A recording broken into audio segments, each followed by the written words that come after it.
Hi friends. If you're enjoying my videos, please hit the like button. It helps the YouTube algorithm notice me. Now sit back, relax, and enjoy the story. I always thought I knew what remote meant. I'd done plenty of solo hikes before, weeks in the Ozarks, a winter stint in the Sawtooths, even spent a few nights in Big Bend without seeing another soul. But nothing prepared me for Coldwater Basin. No. I don't expect you to find it on a map. You won't. Hell, I only learned about it from a retired Forest Service guy named Len I met at a gun show in Reno back in early 2019. We were both looking at the same used lever-action 308 and ended up talking over bad gas station coffee afterward. When I mentioned I was looking for an isolated place to camp and shoot without the usual "you're scaring the hikers" crap, his eyes went quiet. There's a basin east of the Sierra line, he said eventually, his voice dropping to barely above a whisper. Not on the rec maps. Locals stay away. I leaned in, intrigued. Why's that? His weathered face tightened. They say the wind's wrong there. He took a long sip of his coffee. You go out. You go out quiet. And don't ask what you're not ready to know. I thought he was full of it. Just another old-timer clinging to whatever weird mountain legends hadn't been buried by time yet. But he seemed genuine enough to share his hand-drawn map, marking the route with a trembling finger. Follow the old mining road past Juniper Ridge until it forks at a lightning-struck pine. Left takes you into Sawmill Canyon. Right goes to Coldwater. He hesitated, then added, Nobody's maintained those trails in decades. Might not even be passable anymore. That should have been my first warning, the way he spoke of the place like he was describing a grave rather than a camping spot.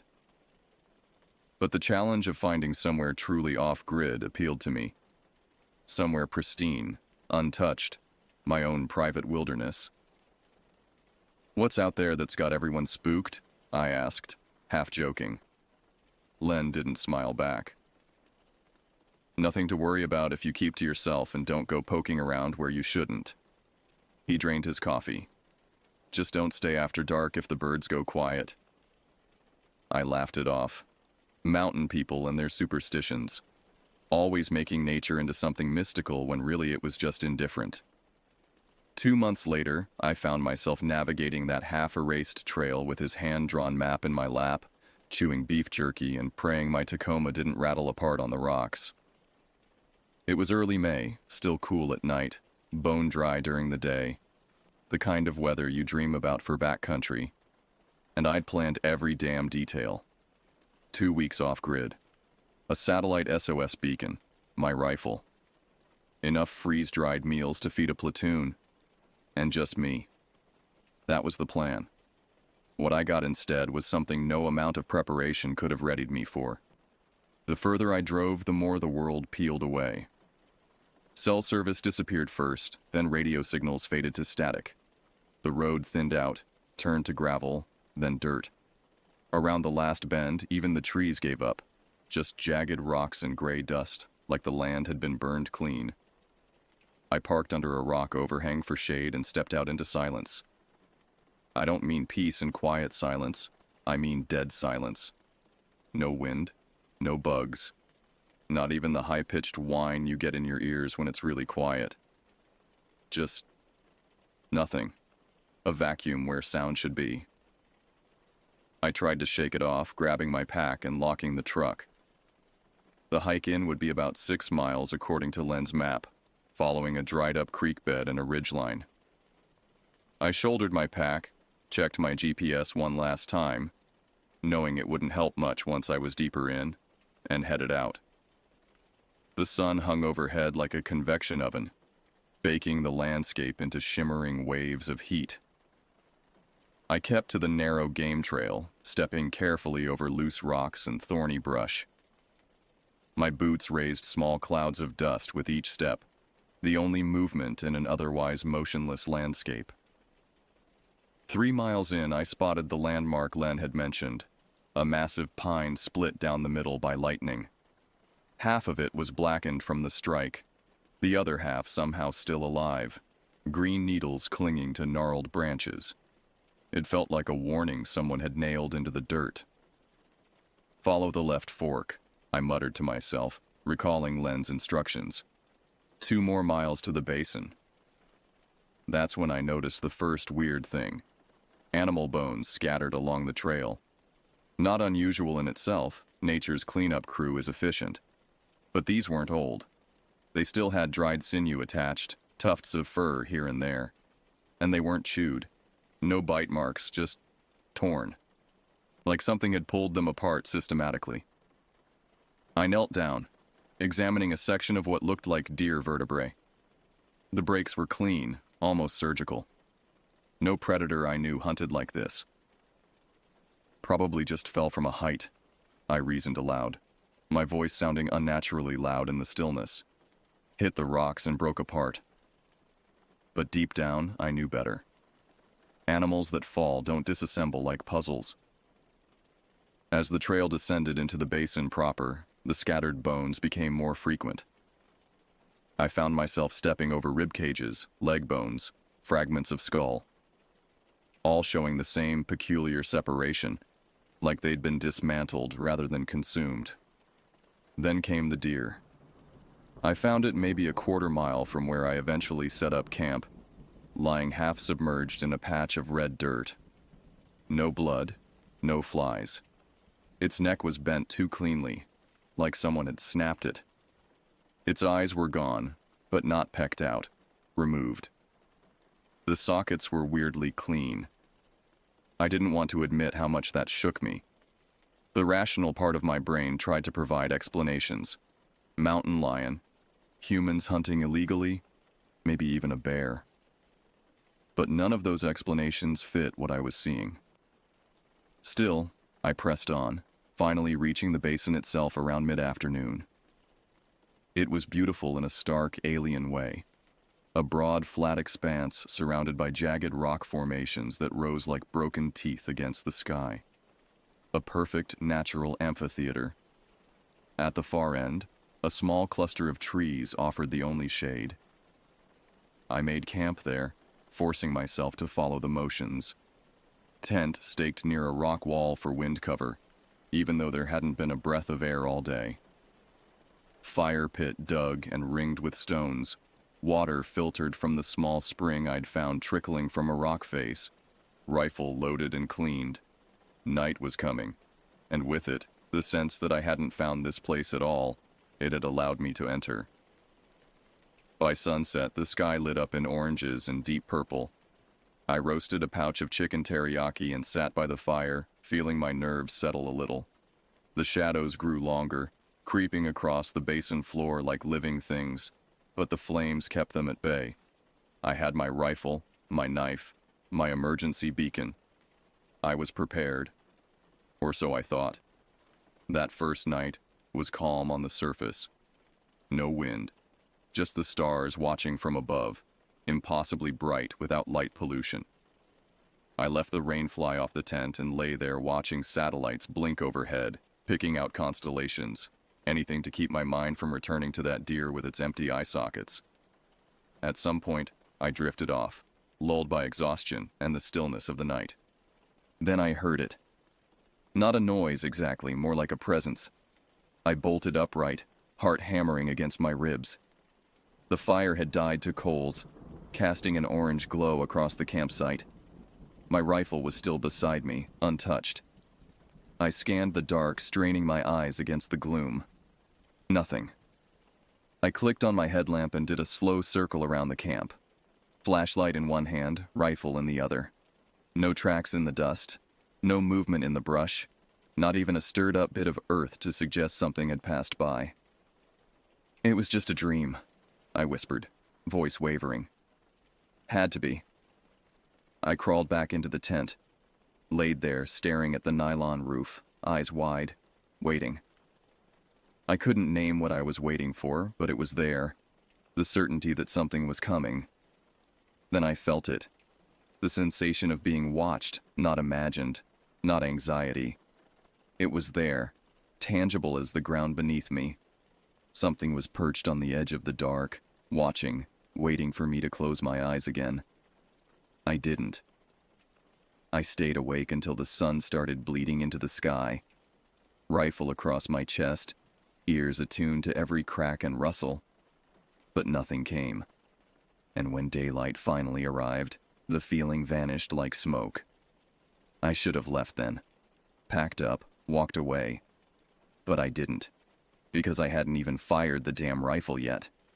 Because I'm an idiot who thought fear was something you could ignore if you acted tough enough. And because I still thought I was alone out there. I wasn't. And the next day was going to prove that in ways I still can't forget.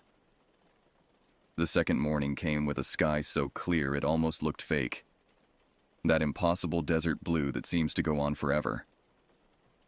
I rolled out of my tent slowly, every muscle stiff from sleeping in a half-alert sprawl. My eyes felt gritty, burning from lack of rest. The fire had burned down to a pile of gray ash, and the air had that dry, charged stillness that always comes right before a storm. But there were no clouds, just heat and silence. I made coffee, forced down a granola bar, and tried to shake off the unease from the night before.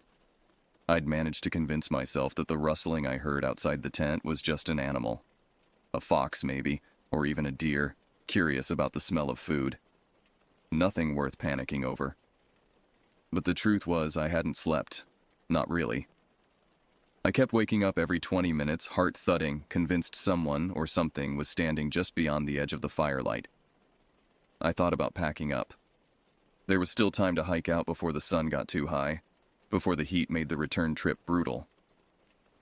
But then I looked at the rifle resting beside my pack and told myself I was overreacting.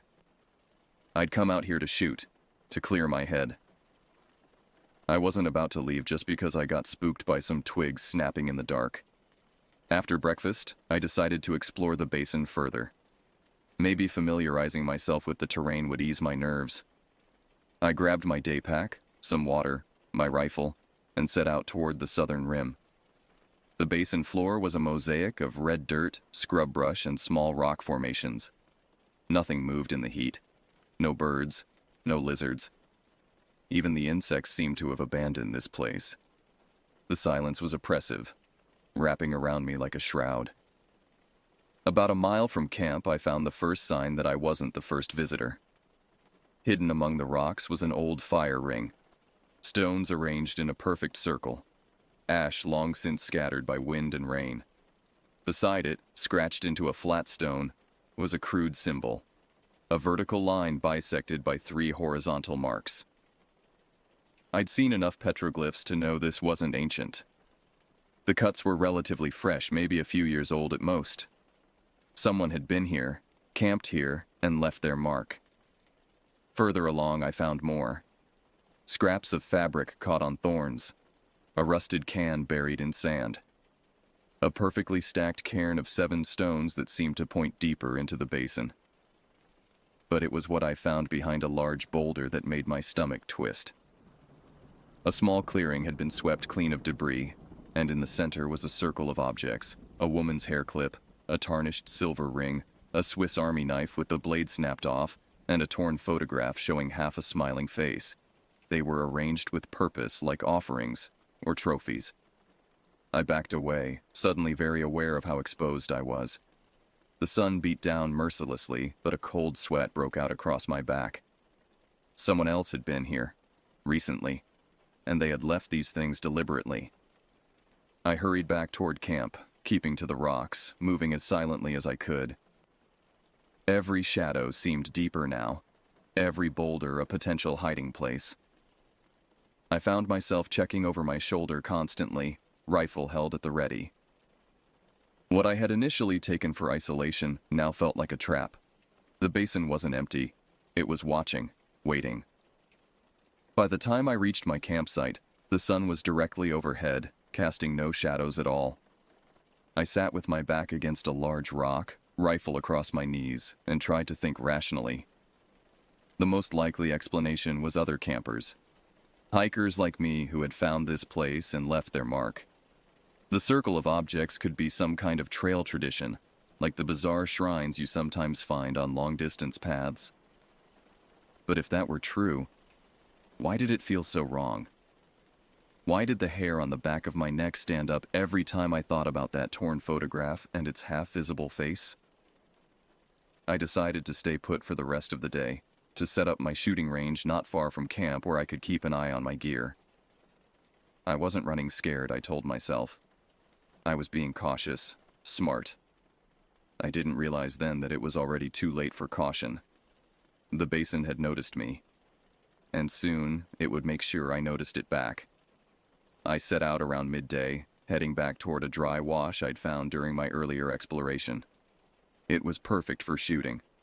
Natural walls to trap sound, plenty of space, good visibility in all directions. I brought a box of rounds, a couple of empty cans, and a battered old road sign I dragged out from a brush pile. As I set up my targets, I remember feeling not calm exactly, but distracted, focused. The smell of hot dust and gun oil grounded me in a way nothing else had since I'd arrived. The familiar weight of the rifle in my hands was reassuring, a connection to the normal world I'd left behind. I fired off maybe a dozen rounds, the crack of each shot echoing off the canyon walls in satisfying waves. For a moment, the silence of the basin was shattered, replaced by something I understood, something I controlled. Then I heard it. Not an echo, not a ricochet. Gunfire, coming from deeper in the basin. At first I paused, waiting to see if it repeated, half thinking I'd imagined it. But then it came again. Rapid bursts, different rhythms, definitely more than one weapon being fired. Some sounded sharp and high caliber, others duller and faster like handguns. This wasn't some other camper messing around. This sounded coordinated, like a live fire drill, or something much worse. I crouched low, adrenaline flooding my system. The shots were erratic, but they weren't moving away. If anything, they seemed to be fanning out, echoing off the canyon walls in weird patterns that made it impossible to tell how close they actually were. One moment they felt like they were miles off, the next like they were just over the next ridge. I packed up in record time and started back toward camp, staying low and keeping off open ground. Every now and then the gunfire would stop for a while, then start again, always just far enough to keep me guessing, but close enough that I felt like I was being tracked. Once I caught a whiff of something foul on the wind. It passed almost as quickly as it came, like old blood or rotting meat left in the sun. And I couldn't tell if it was real or just my nerves twisting my senses. By the time I reached camp, my shirt was soaked through with sweat, my hands shaking slightly as I slung my rifle over my shoulder. The shooting had stopped, but the air still felt tight, like something was holding its breath. I sat with my back against the rock wall, watching the perimeter of my little clearing as the sun started to sink behind the jagged skyline. My stomach twisted in knots, but I forced down a meal anyway. Beef stew from a pouch and a lukewarm bottle of water. It tasted like sawdust. As night rolled in, I did what I'd done the night before. I cleaned my rifle, restacked some of the firewood, anything to keep from sitting still too long. But the dread hadn't passed. If anything, it had thickened, like fog crawling in from the lowlands. My instincts were screaming at me to leave, to just grab my gear and hike out through the dark. But my logic kicked back just as hard. Hiking in pitch black, possibly being followed. That was asking for a twisted ankle, a fall, or worse. So I stayed. One more night, I told myself, just until sunrise. That was the worst mistake I've ever made. Around 2 a.m, I heard the first scream. It started as a sharp cry, distant but unmistakably human. A sudden burst of sound that cut through the stillness like a knife. I jolted upright, rifle already in my hand, scanning the trees and rocks around me. Then came a second scream, longer this time. Hoarse, filled with panic. A woman's voice. "Someone help me, please." Closer now, and not just louder, but frantic. That voice. It didn't sound like an act. It was raw, broken, gasping between sobs. "He's gonna kill me. Please, I see your fire." I stepped out past the ring of firelight, flashlight flicking from tree to tree, rock to rock. My finger hovered near the trigger. I couldn't see anyone. No movement, no crunching leaves or snapping twigs, just the voice growing louder with each desperate cry. And then, as I stood frozen halfway between camp and the tree line, the voice repeated itself, word for word, same tone, same volume, same pauses. "He's gonna kill me. Please, I see your fire." It looped again and again. I backed away slowly, chest tight, bile rising in my throat. It wasn't real. It couldn't be. Something was mimicking her, using her voice like a recording. I don't know how long I stood there, locked in place, but then the scream stopped.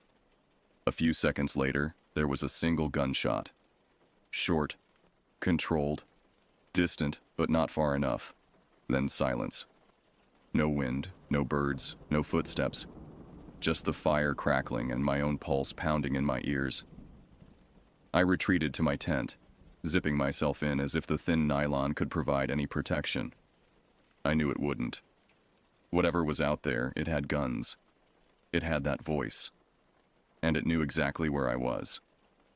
I stayed up the rest of the night, sitting cross-legged beside the remains of my fire, rifle across my lap, listening to the dark press in from all sides. I didn't move, didn't speak, barely breathed. And just before dawn, as the sky began to shift from black to gray, I heard it one last time. Faint, off to the west. "Please, help me." Same cadence, same pattern, like a broken record buried in the trees. The voice never got closer again, but it never left either. It hung in the air, fading and returning like a ghost caught in a loop, trapped between worlds. When the first rays of sunlight finally broke over the eastern ridge, I made my decision. I was leaving. Now. Before whatever was out there decided to do more than just toy with me. I left as soon as the light was strong enough to see the trail. No coffee, no food, just a flask of warm water and my gear barely stuffed into my pack. I wasn't careful about noise. I didn't even try to stay quiet. Something inside me had snapped, and all I could think about was putting as much distance as possible between myself and that place. Every time I looked over my shoulder, I expected to see someone, or something, standing there in the fading shadows, watching me leave. I pictured figures moving just out of sight, pacing me through the rocks, waiting for me to make a mistake. The hike out should have taken most of the day. On the way in, I'd stopped often, checked my bearings, taken notes. This time, I didn't stop at all. I barely blinked. I moved fast, pushing myself harder than I probably should have. Legs burning, lungs tight, heart pounding in my chest like it was trying to break free. And still, I felt hunted. I kept imagining I'd hear it again. That voice, fraying at the edges, chasing me like an echo that didn't want to be forgotten. At one point, near a split in the trail, I spotted something that made my skin crawl. A footprint. Just one. Fresh. Pressed into the fine gray dirt like it had been made minutes ago. It was booted, but smaller than mine. Narrow. Possibly female. I didn't stop to investigate. I just ran. The terrain grew steeper as I climbed out of the basin. Loose rocks skittered under my boots, threatening to send me tumbling back down. Thorny brush clawed at my pants. The sun rose higher, beating down without mercy. I was halfway up a steep incline when I heard them again. Gunshots.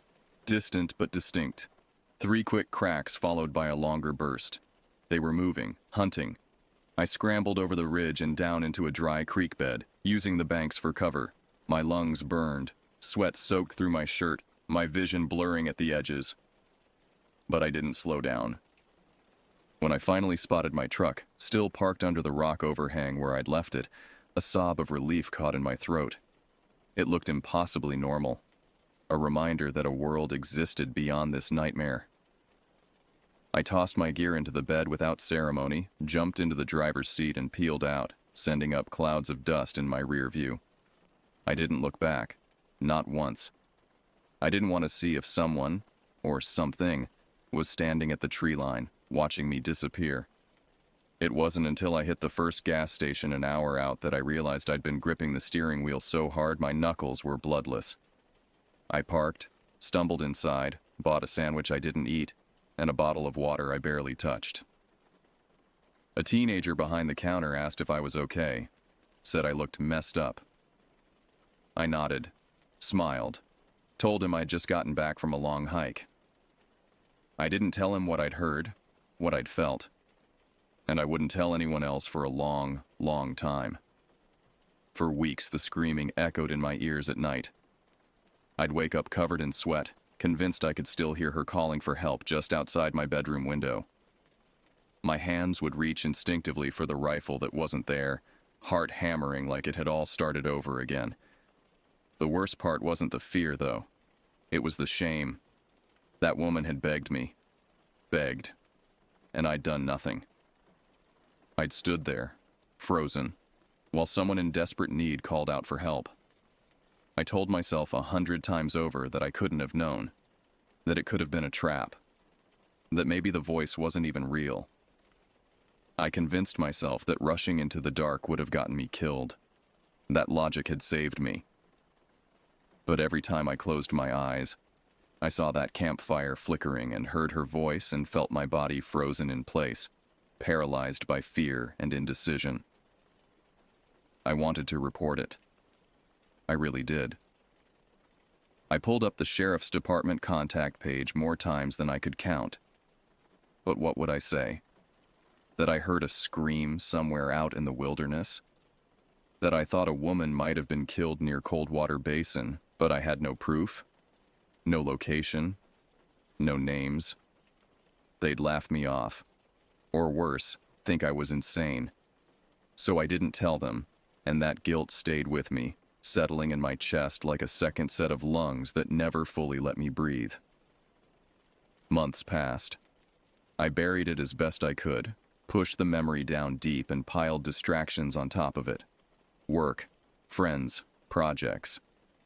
But late at night, it always clawed its way back up. Then one evening, a story popped up on one of the hiking forums I'd been part of for years. Just a simple thread. Anybody hear what happened near Coldwater Basin last spring? My stomach turned before I even clicked it. It was a short post. Someone had been hiking near the area weeks after I'd been there and stumbled across a collapsed campsite. Tent shredded, gear still scattered. The post mentioned blood. Not a lot, but enough to make someone concerned. The user had reported it, and eventually law enforcement got involved. I read every word 3 times before clicking through the links. And that's how I found her name. Joanna Rivera. 29. Solo hiker. Last seen May 12th. She'd been reported missing by her sister when she failed to check in after her trip. The search had started late and was called off quickly due to a lack of leads. But by some impossible stroke of luck, a rancher found her nearly a week later, barely alive. She had been crawling through the brush near the southern ridge, miles from the nearest road. She was dehydrated, in shock, and had a gunshot wound just below her shoulder. One lung had collapsed. She spent 2 weeks in the hospital. The full story came out later, buried in the local papers and fringe blogs that still covered this kind of thing. Joanna had been abducted by a group of squatters living in a concealed dugout near the basin. 4 of them, 3 men, 1 woman, armed, paranoid, and strung out on meth. They'd been using the canyon as a hideout and occasionally luring in isolated hikers. Joanna had wandered too close. They grabbed her on her second night and kept her tied up, beaten, half-starved. She managed to escape when one of them passed out drunk, ran through the dark, screaming for help. They'd shot at her as she fled. 1 round hit her. The others missed. I remember reading that sentence over and over. She screamed for help as she fled into the trees, and thinking how close I had been, how real it all was, how she'd nearly died while I was crouched by a fire, rifle in hand, doing absolutely nothing. The squatters were arrested within the month. They found the dugout buried in a thicket of juniper and debris. Inside were weapons, supplies, blood-stained rope, and traces of other people. People they hadn't identified yet. 2 of the men had prior warrants in other states. 1 had killed before. Joanna survived. She recovered, gave her statement, and vanished from the news cycle not long after. I never reached out. I never came forward. What would I have said? That I was there? That I heard her? That I didn't help? That I could have done something and didn't? No. That was her story to survive. Mine was something else. Something darker. Something I'll carry to the end. I'm not writing this for sympathy or forgiveness. I'm not interested in some stranger patting me on the back and saying, "You did what you had to do." I know what I did. Or rather, what I didn't do. I'm writing this because there's a dangerous lie people like to tell themselves. That it's better not to get involved. That it's safer to stay silent. That someone else will take care of it. But I've been that someone else. I've been the only person within shouting distance of someone who needed help desperately. And I froze. I stayed alive. But I didn't live after. Not really. If you ever find yourself out there and you hear something, someone crying for help, just know there's a cost either way. If you go, you might not come back. But if you don't, if you walk away, you might still lose something. And some things don't grow back. Sometimes I think about praying to God for forgiveness. But I know better. Some things you have to carry. Some debts can't be paid with words whispered into empty rooms. Some nights, I still hear her voice. Not in dreams, but in that space between waking and sleeping, when the mind is most vulnerable. And I wonder if she hears mine too. The silence that answered her when she needed someone most. That basin took something from both of us. From her, it nearly took everything. For me, it took whatever made me human enough to help another person in need. And I'm not sure which of us lost more.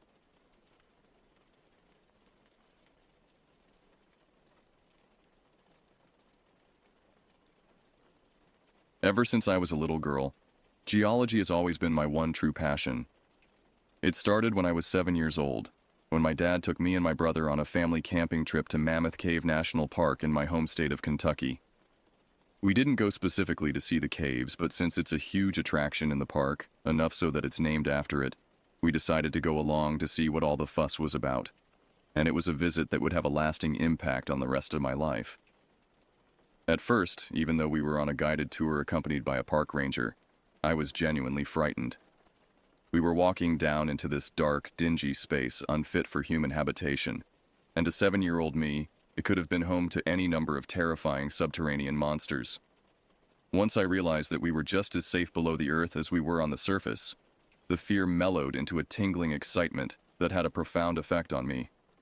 It felt like we were treading into some hallowed, forbidden space, with the stalactites and stalagmites giving the place an otherworldly alien feel. And from that day forward, I was hooked.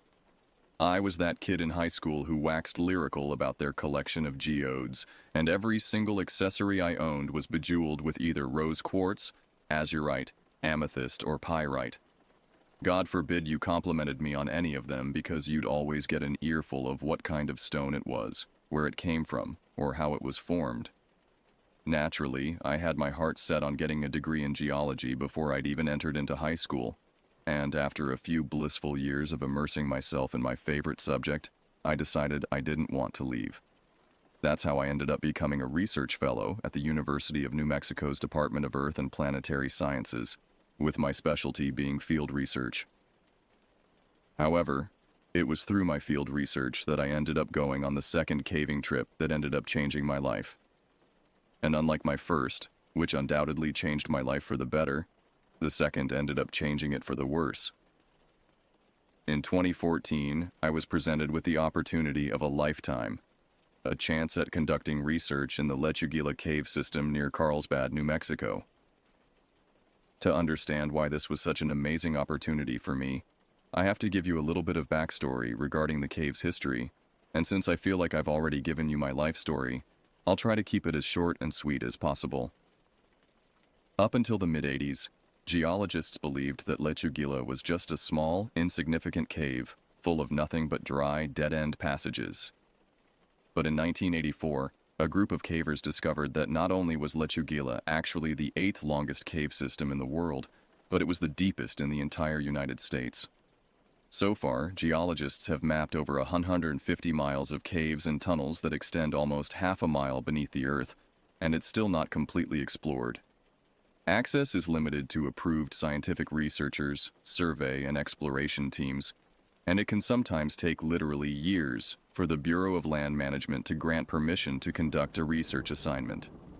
Knowing how restricted access to Lechuguilla was, I'm sure you can imagine my excitement when I heard that not only was it our department that had been granted permission, but I was one of the researchers chosen to conduct field work. Even so, all was not set in stone, and I had to jump through several hoops to guarantee my place on the team.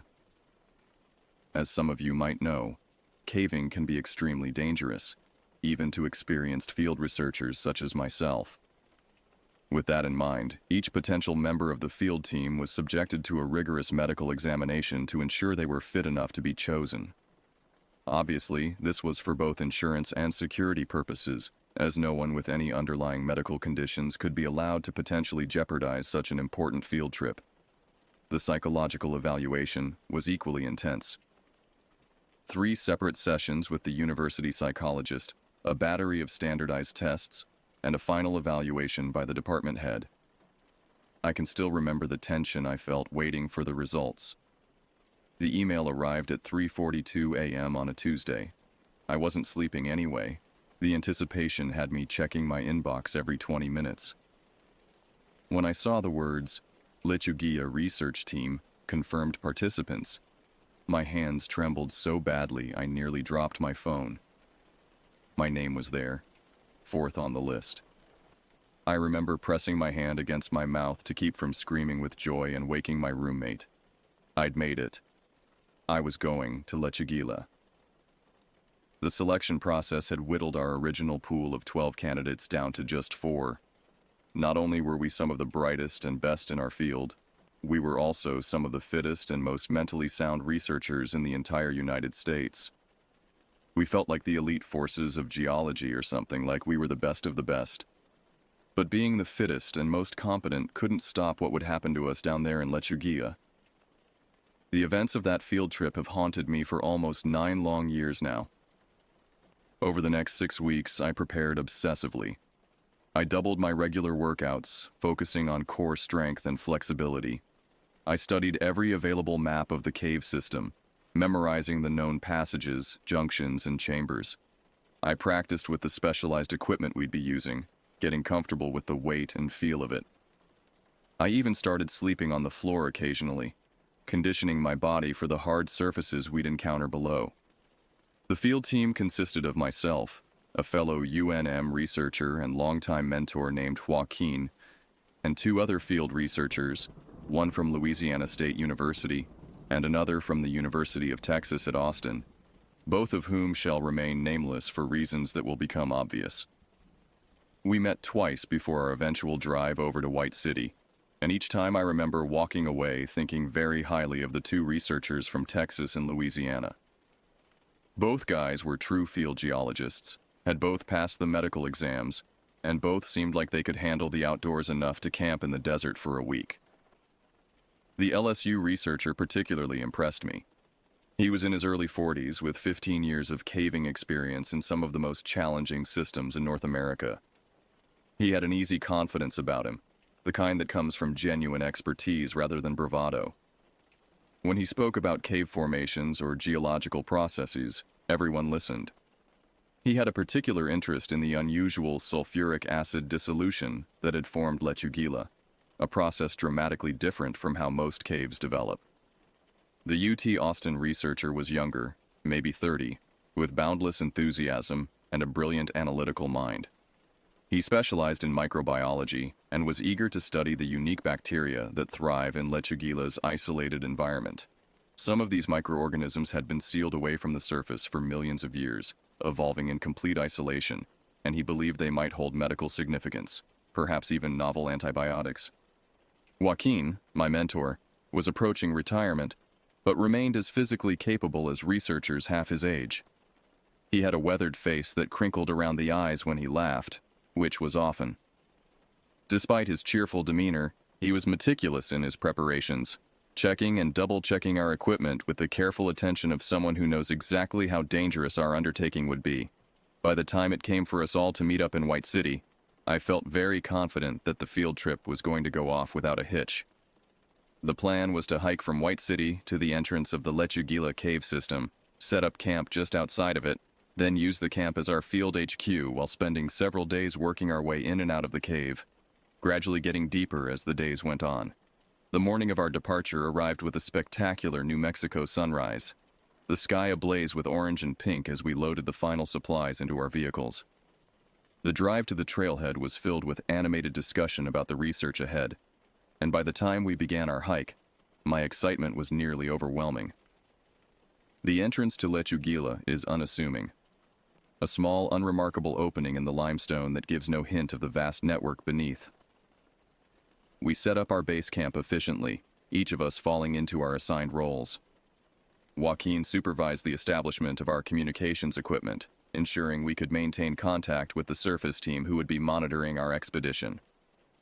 For the first few days, it was one of the most incredible field trips I've ever been on. The research was electric, the subject matter titanic, and the people I was with were all the very best at what they did. I think I soaked up more knowledge and experience from them in a few days than I had over the past 18 months. It was nothing short of heaven.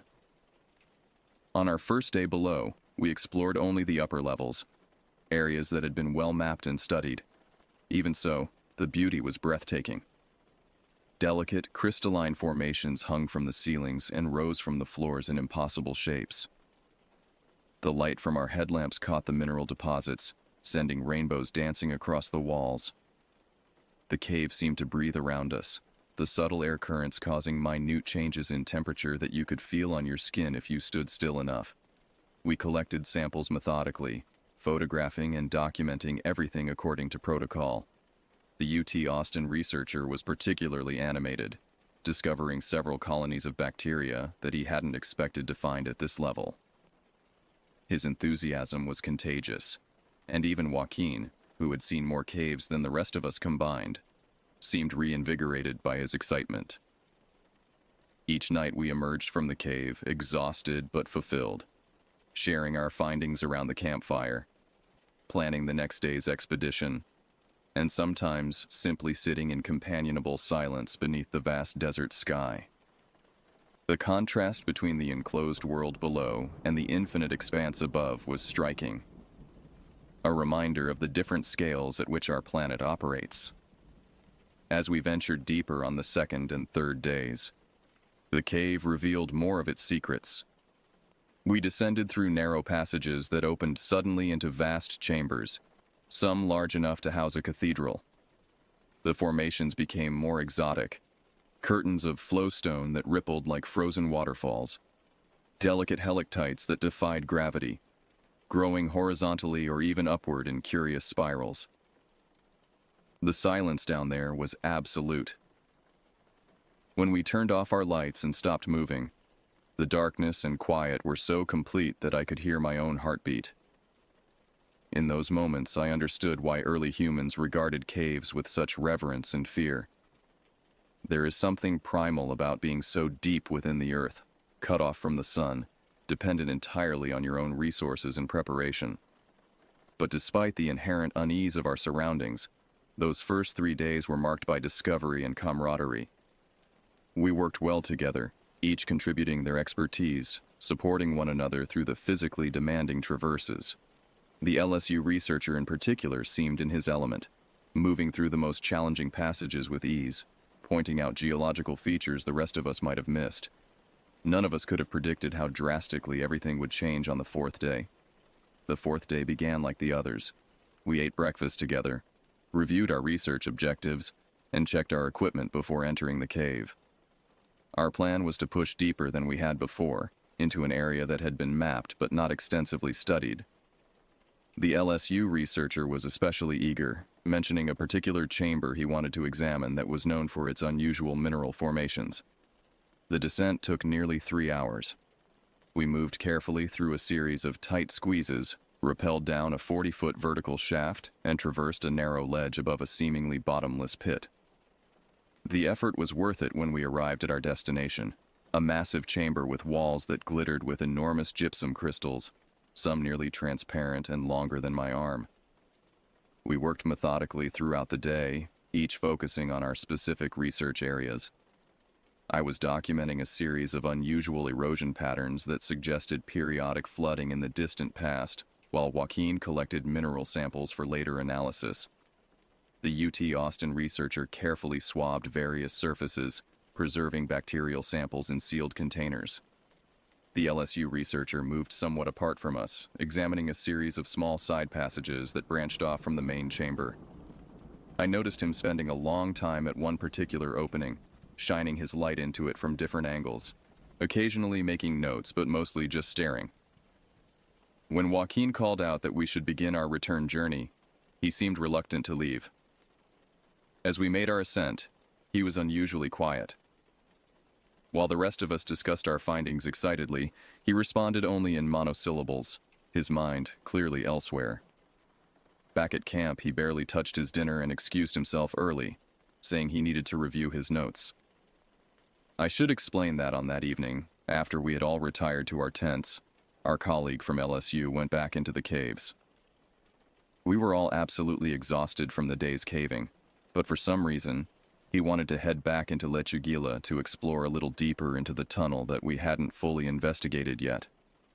Generally speaking, solo caving is extremely frowned upon. It's seen as irresponsible and overly dangerous, as if you get stuck or trapped somewhere. There's no one to help you or report that you're missing. But since this guy was easily one of the most experienced cavers any of us had ever worked with, we figured he'd have the sense not to get himself into any dangerous situations. So off he went, down into the caves to do a little extra research. He'd said that it'd be 2 hours at the most, and that he'd be back well before sundown. But those 2 hours came and went without any word from him. Like I said, he was very experienced, but after 2 hours became 3 and almost 4, we started getting pretty worried about him. The temperature had dropped significantly, and a wind had picked up, sending swirls of dust through our campsite.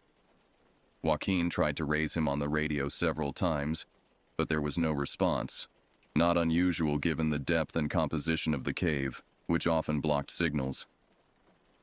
We debated whether to go after him, with Joaquin arguing that he was experienced enough to handle himself, while the UT researcher and I felt we should at least check the entrance. Finally, we compromised. We would give him 1 more hour, and if he hadn't returned by then, we'd alert the surface support team and prepare a search. We spent that hour in tense silence, each of us imagining worst-case scenarios: a fall, a cave-in, equipment failure. And right before we were gearing up to head down into the cave after him, he suddenly reappeared, looking extremely pale.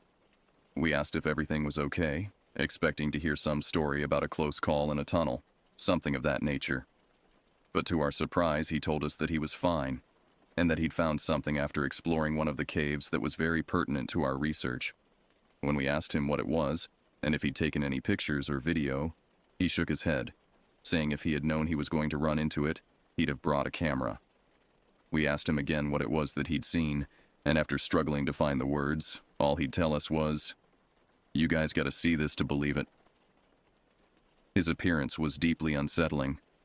Though he insisted he was uninjured, he looked physically ill. His skin had a grayish tinge, and a fine sheen of sweat covered his face despite the cool night air. His eyes were the most disturbing, wide and unfocused, darting around as if tracking the movement of something the rest of us couldn't see. For the final few hours that we were awake, we pressed him on exactly what it was, and the more he refused to put it into words, the more I found a deep suspicion growing inside of me. From my perspective, the idea that an experienced geologist and caver was simply incapable of describing what he saw was nothing short of impossible, and at the time there was only one explanation for his behavior.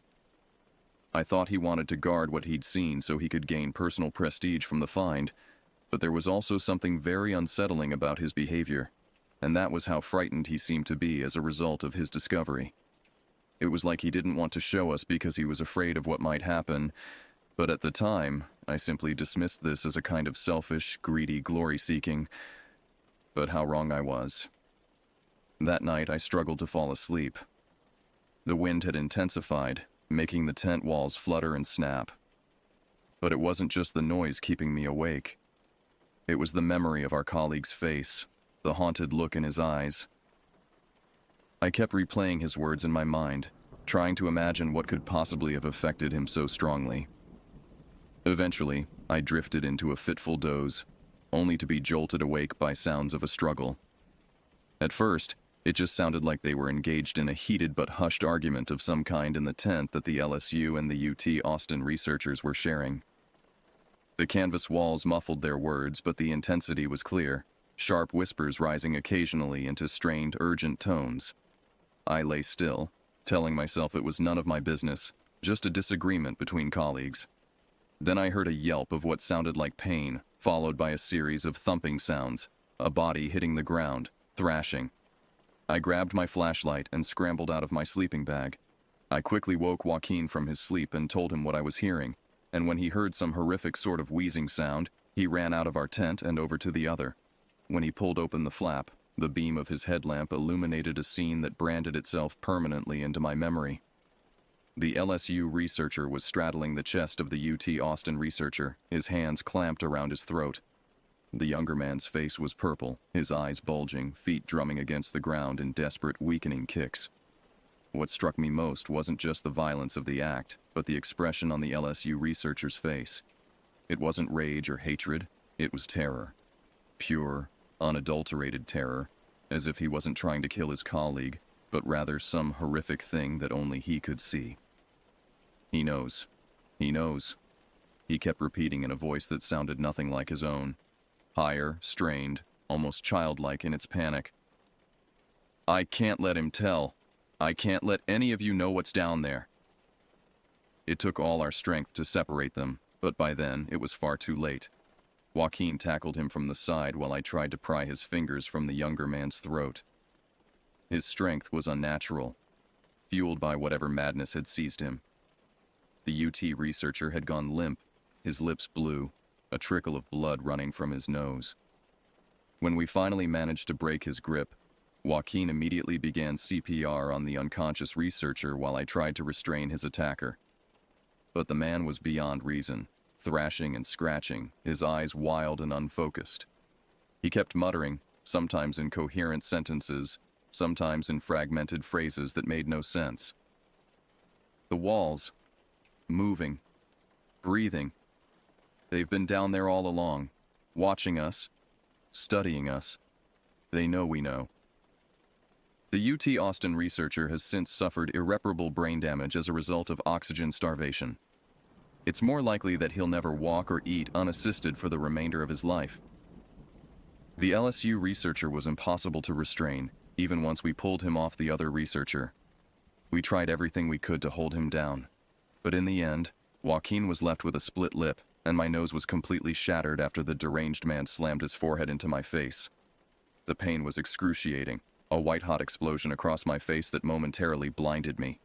I fell back, hands clutching my shattered nose, warm blood pouring between my fingers. Through watering eyes, I saw him break from Joaquin's grip with a violent twist, knocking my mentor to the ground, and then he was running, not toward the trail that would lead back to civilization, but toward the cave entrance, without a helmet, without a light, without supplies. He plunged into the darkness as if something was pulling him in, the night swallowing him whole. After he broke from our grip, we're almost certain that he ran back into the cave without any food, water, or protective clothing. And that is the last time we ever saw him. We were in no rush to pursue him after all, didn't think that he could just up and disappear in there. Even if all the tunnels are unexplored, there's still a limited amount of space where a person might try to hide themselves. Our focus was getting the UT Austin researcher the medical attention he needed. But even so, we just couldn't get him to a hospital in time to prevent permanent damage. The hours that followed blur together in my memory, a montage of desperate measures and crushing realizations. Joaquin continued CPR until the UT researcher began breathing again, but it was shallow and irregular. We used our satellite phone to call for emergency evacuation, but we were hours from the nearest hospital. I remember cradling the young researcher's head in my lap during the long wait for help, watching his chest rise and fall in uneven patterns, noticing how the vibrant intelligence had already vanished from his half-open eyes. Joaquin sat nearby, radio in hand, maintaining contact with the rescue team, his face carved with lines of grief and shock. When the helicopter finally arrived, its rotors whipping the desert sand into stinging clouds, I felt no relief, only a hollow emptiness. As the paramedics loaded our colleague onto a stretcher, one of them asked what had happened. Neither of us knew what to say. How could we explain what we didn't understand ourselves? Dawn was breaking by the time they departed, the sky lightening to a pale blue that seemed obscenely beautiful given what had transpired. Joaquin and I stood in silence, watching until the helicopter was nothing but a dark speck against the horizon. "We have to report this," he said finally, his voice roughened by exhaustion. "And we have to find him." A search and rescue team arrived by mid-morning. 6 professionals with cave rescue training and all the necessary equipment. They listened grimly as we recounted what had happened, their expressions growing increasingly concerned as we described our colleague's behavior. "Could it have been drugs?" one of them asked. "Or maybe a reaction to some fungus or bacteria in the cave." "He wasn't that kind of person," I said, though doubt had begun to creep in. How well did I really know him? And we were all exposed to the same environment. They organized a systematic search of the upper levels of the cave, but even with their expertise and equipment, the task was daunting.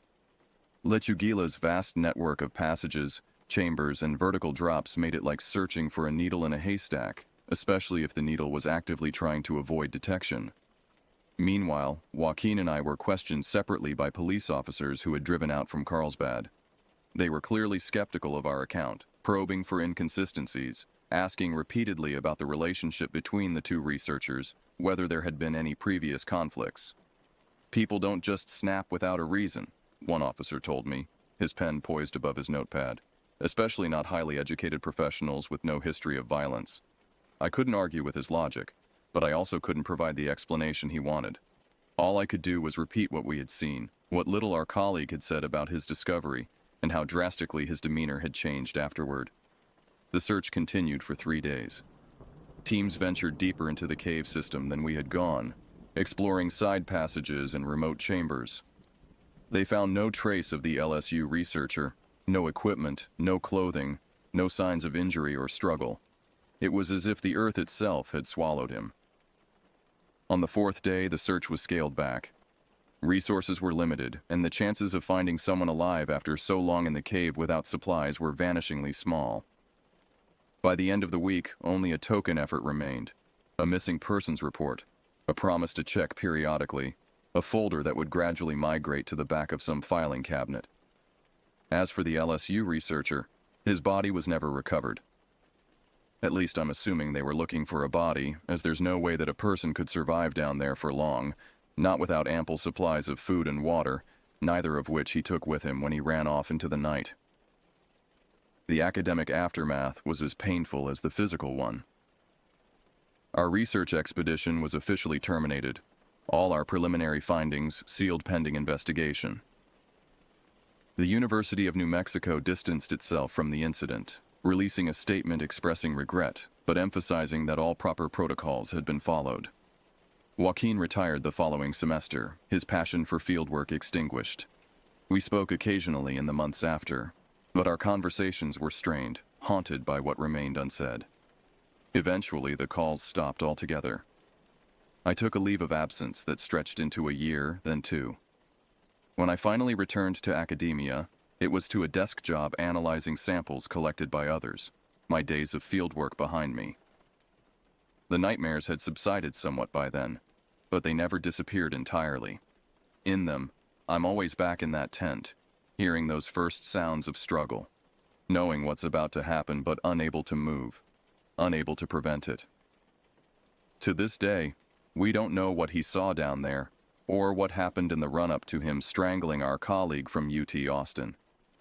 The cops interviewed the victim when he woke up from the coma using some of the most advanced communication devices available, but none of what he communicated made any sense. When asked about what happened, his eyes would widen in terror, and the monitors tracking his vital signs would spike alarmingly. After several attempts that resulted in severe anxiety attacks, the questioning was discontinued. I visited him once, about a year after the incident. He was in a long-term care facility in Austin, his parents having relocated to be near him. The brilliant, enthusiastic researcher I had known was gone, replaced by a thin, vacant-eyed man who spent his days staring at the wall of his room. The doctors said he showed some recognition of family members, occasionally squeezed a hand in response to questions, but couldn't communicate beyond that. His mother was kind, showing me photos of him as he'd been before, graduating with honors, accepting research awards, smiling broadly on various hiking trips. "We still hope," she said, but the words sounded hollow, a mantra repeated so often it had lost its meaning. The most disturbing moment came as I was leaving. I had reached the door when I heard a sound behind me, a choked, guttural noise. I turned to see him looking directly at me, truly seeing me for the first time since I'd arrived. His right hand was raised, index finger extended, pointing not at me but past me, at the empty hallway. His face was contorted in an expression of such profound horror that I felt my own heart race in response. Then, as suddenly as it had appeared, the awareness vanished from his eyes.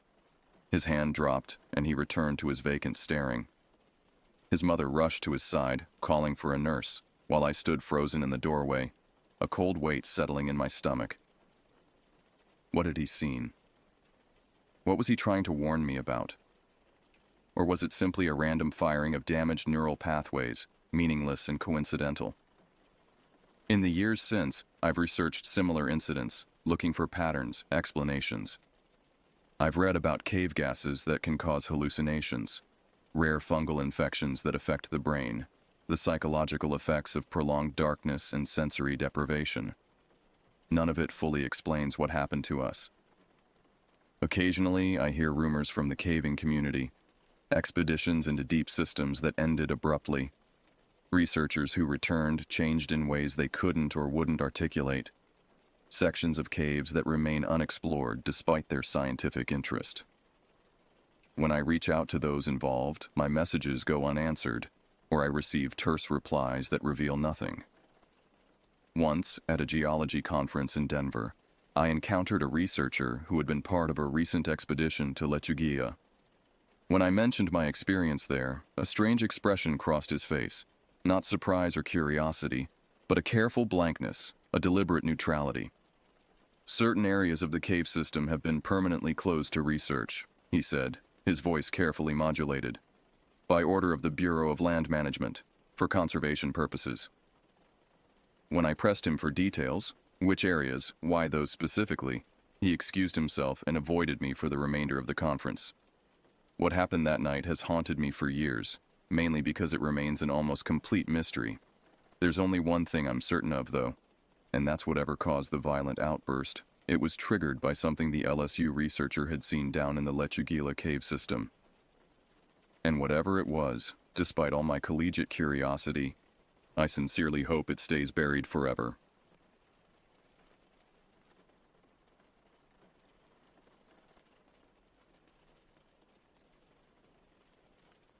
The first sign should have been the silence. Most people think forests are quiet, but they're actually full of sound. Birds calling, insects buzzing, leaves rustling. This forest was different. As I set up my tent at the edge of the Navajo Nation borderlands in northern Arizona, I noticed how the usual symphony of wilderness had dimmed to near nothing.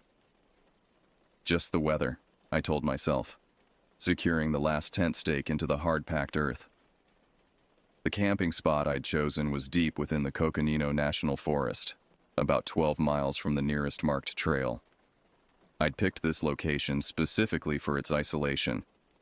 to decompress after months of grinding at my job, to practice my survival skills, and to photograph some of the most untouched wilderness in the Southwest.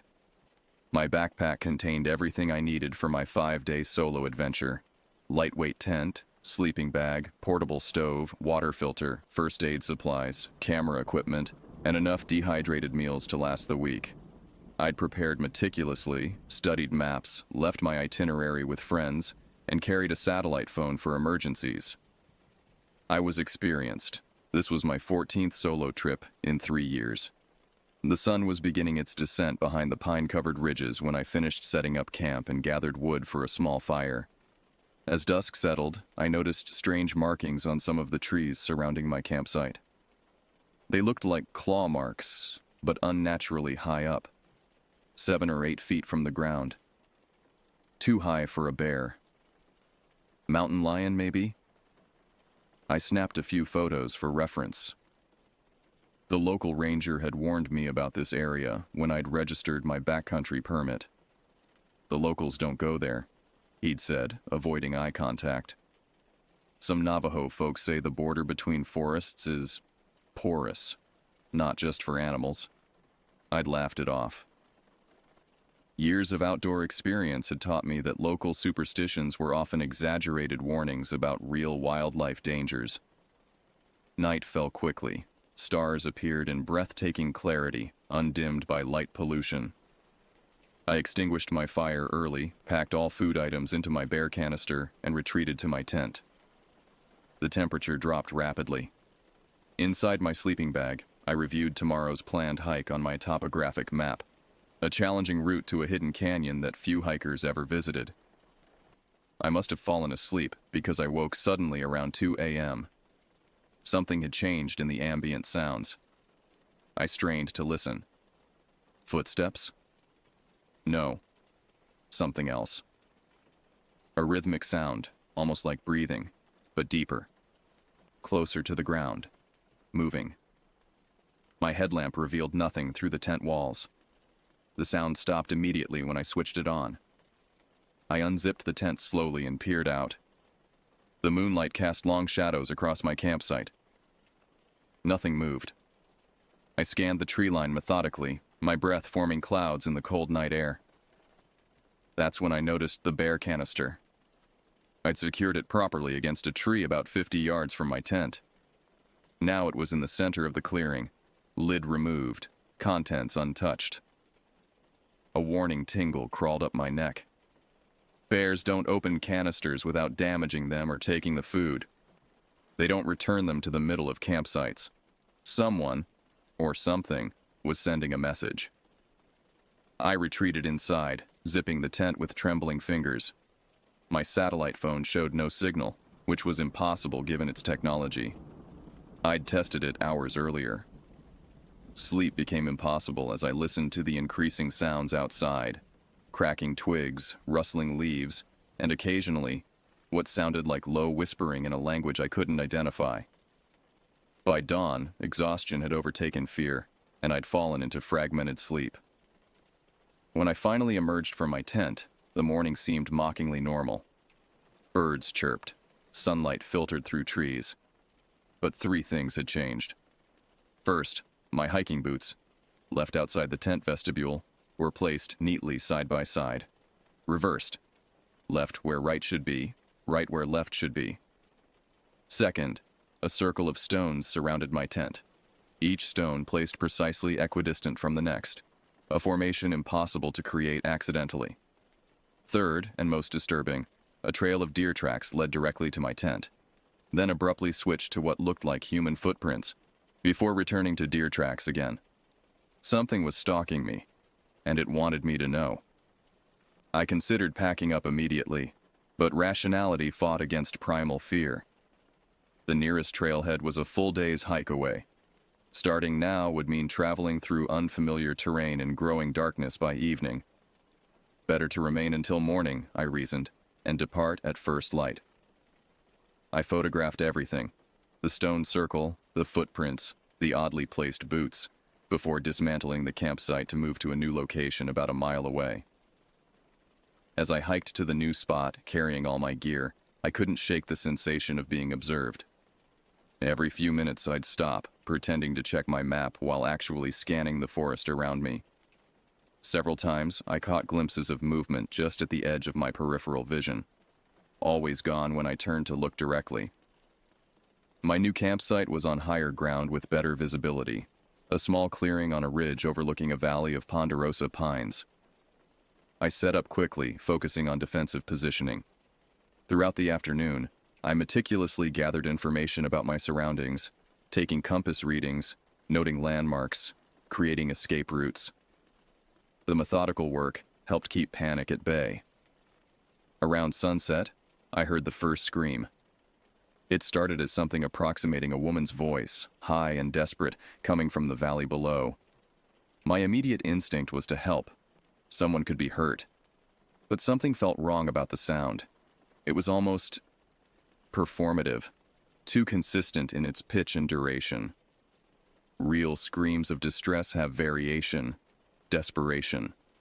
This sounded like an imitation. I stayed put, heart pounding. The screams continued for 3 minutes exactly, then stopped abruptly mid-cry. 30 seconds later, they resumed from a completely different direction, this time sounding more like a child. It's a mountain lion, I told myself firmly. They can sound like human screams. But mountain lions don't change positions that quickly or precisely. They don't time their calls with such unnatural regularity. Night fell completely. I didn't light a fire, not wanting to broadcast my location. Instead, I sat in my tent with my knife within reach and my headlamp off, listening intently. For hours, nothing happened beyond the normal sounds of wilderness at night. I began wondering if stress and isolation were affecting my judgment. At precisely midnight, according to my watch, the screaming began again. This time it circled my position, changing tone and timbre, but maintaining the same unnatural quality. Human, but not quite. Calculated to unsettle. The locals had stories about this. The ranger hadn't elaborated, but during my research I'd found forum posts from hikers claiming to have encountered something in these woods called a skinwalker. According to Navajo legend, skinwalkers were witches who could transform into animals. Modern accounts describe them as creatures that mimicked human voices to lure victims, or took the form of animals behaving in distinctly unnatural ways. I'd dismissed these stories as campfire tales. Now, alone in the dark with those circling screams, my skepticism wavered. The screaming stopped abruptly. Then came scratching against my tent fabric. Light at first, then more insistent. I froze, not even breathing. The scratching continued, moving methodically around the tent's perimeter. When it reached the door, it stopped. Something pressed against the fabric, creating a bulge in the tent wall. Not the shape of a human hand or an animal paw, but something in between. "I know you're a person," I said loudly, trying to keep my voice steady. "This isn't funny. I'm armed and I've notified the rangers of my location." Both lies. My knife would do little against a determined attacker, and the rangers had only a vague idea of my whereabouts. No response came, but the pressure against the tent disappeared. For several minutes, complete silence fell. Then a voice spoke. So close to the tent it could have been inside. "Not person," it said in a raspy whisper that sounded like someone unused to forming words. "Not animal. I am between." My body went rigid with fear. The voice was clearly human, someone trying to terrify me by playing into local legends. But knowing this didn't diminish my terror. "Leave me alone," I managed to say. "Cannot," the voice replied. "You are in my territory now. I have marked you." The memory of the reversed boots, the stone circle, flashed in my mind. During my research, I'd read that skinwalkers supposedly marked their victims before hunting them. "What do you want?" I asked. No answer came. Instead, I heard retreating footsteps, bipedal at first, then shifting to what sounded like an animal's gait. The forest fell silent again. I didn't sleep. I sat awake all night with my back against a tree and my knife in hand, watching the surrounding woods. Twice more I heard circling footsteps. Once I saw a deer at the edge of the clearing, standing unnaturally still, staring directly at me with eyes that reflected my headlamp beam in an unnatural red glow. By dawn, I'd made my decision. I would leave immediately, regardless of the challenging day hike ahead. Whatever was happening, whether elaborate hoax, dangerous predator, or something my rational mind couldn't accept, I needed to get away from this place. As first light brightened the eastern sky, I packed quickly. That's when I discovered that during the night, someone had removed my compass from my pack and smashed it. The satellite phone still showed no signal, and a new discovery turned my blood to ice. My topographic map had been altered. Someone had drawn over it, marking paths that didn't exist on the original, with a crude symbol repeated at various locations. The symbol matched the strange marks I'd seen carved into trees around my original campsite. Logic became my lifeline. Whatever, or whoever, was terrorizing me clearly wanted me to panic, to run blindly through unfamiliar terrain. That's when accidents happen in the wilderness.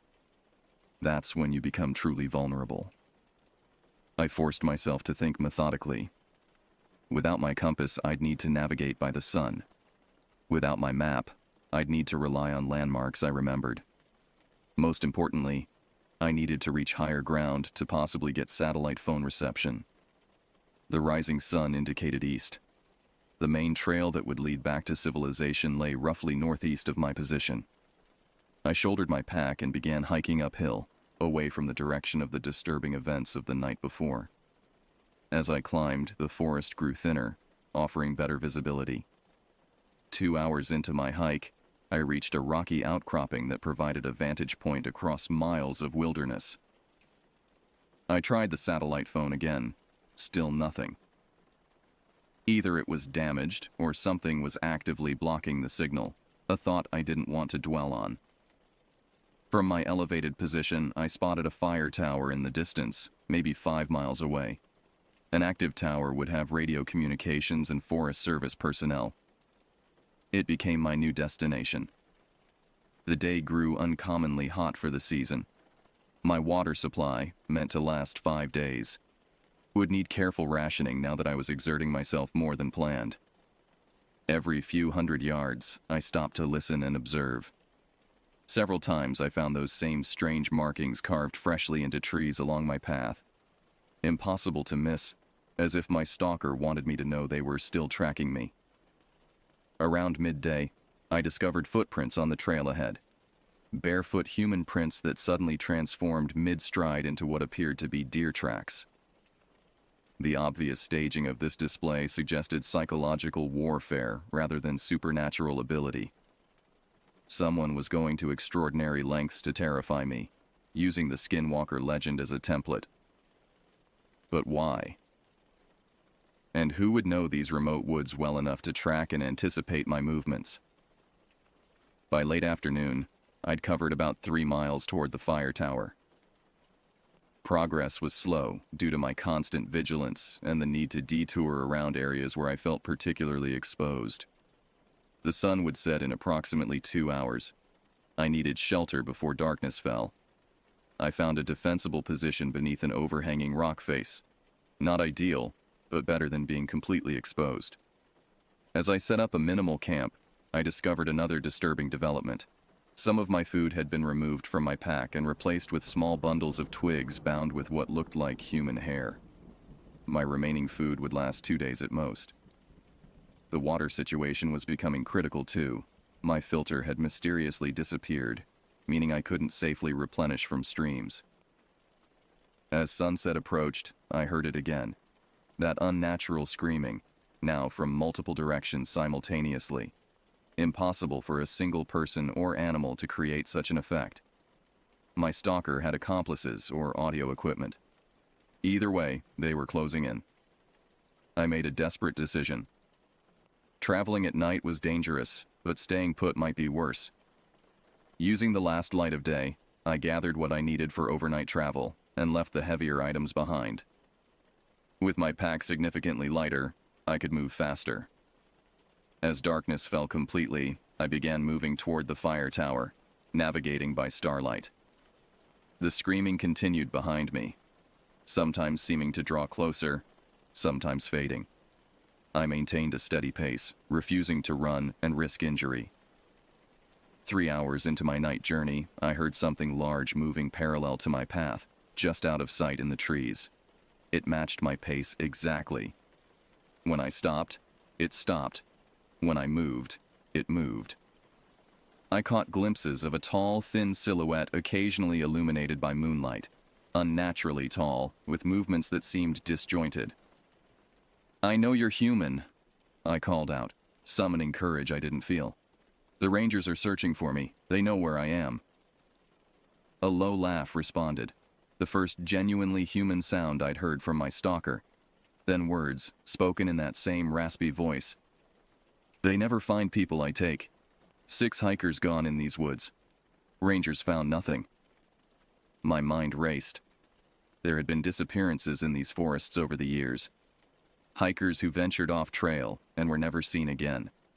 Authorities blamed exposure, accidents, disorientation. But what if something else, someone else, was responsible? "What do you want?" I demanded. "To hunt," came the simple reply. "To frighten, to watch you run." The voice came from directly behind me now.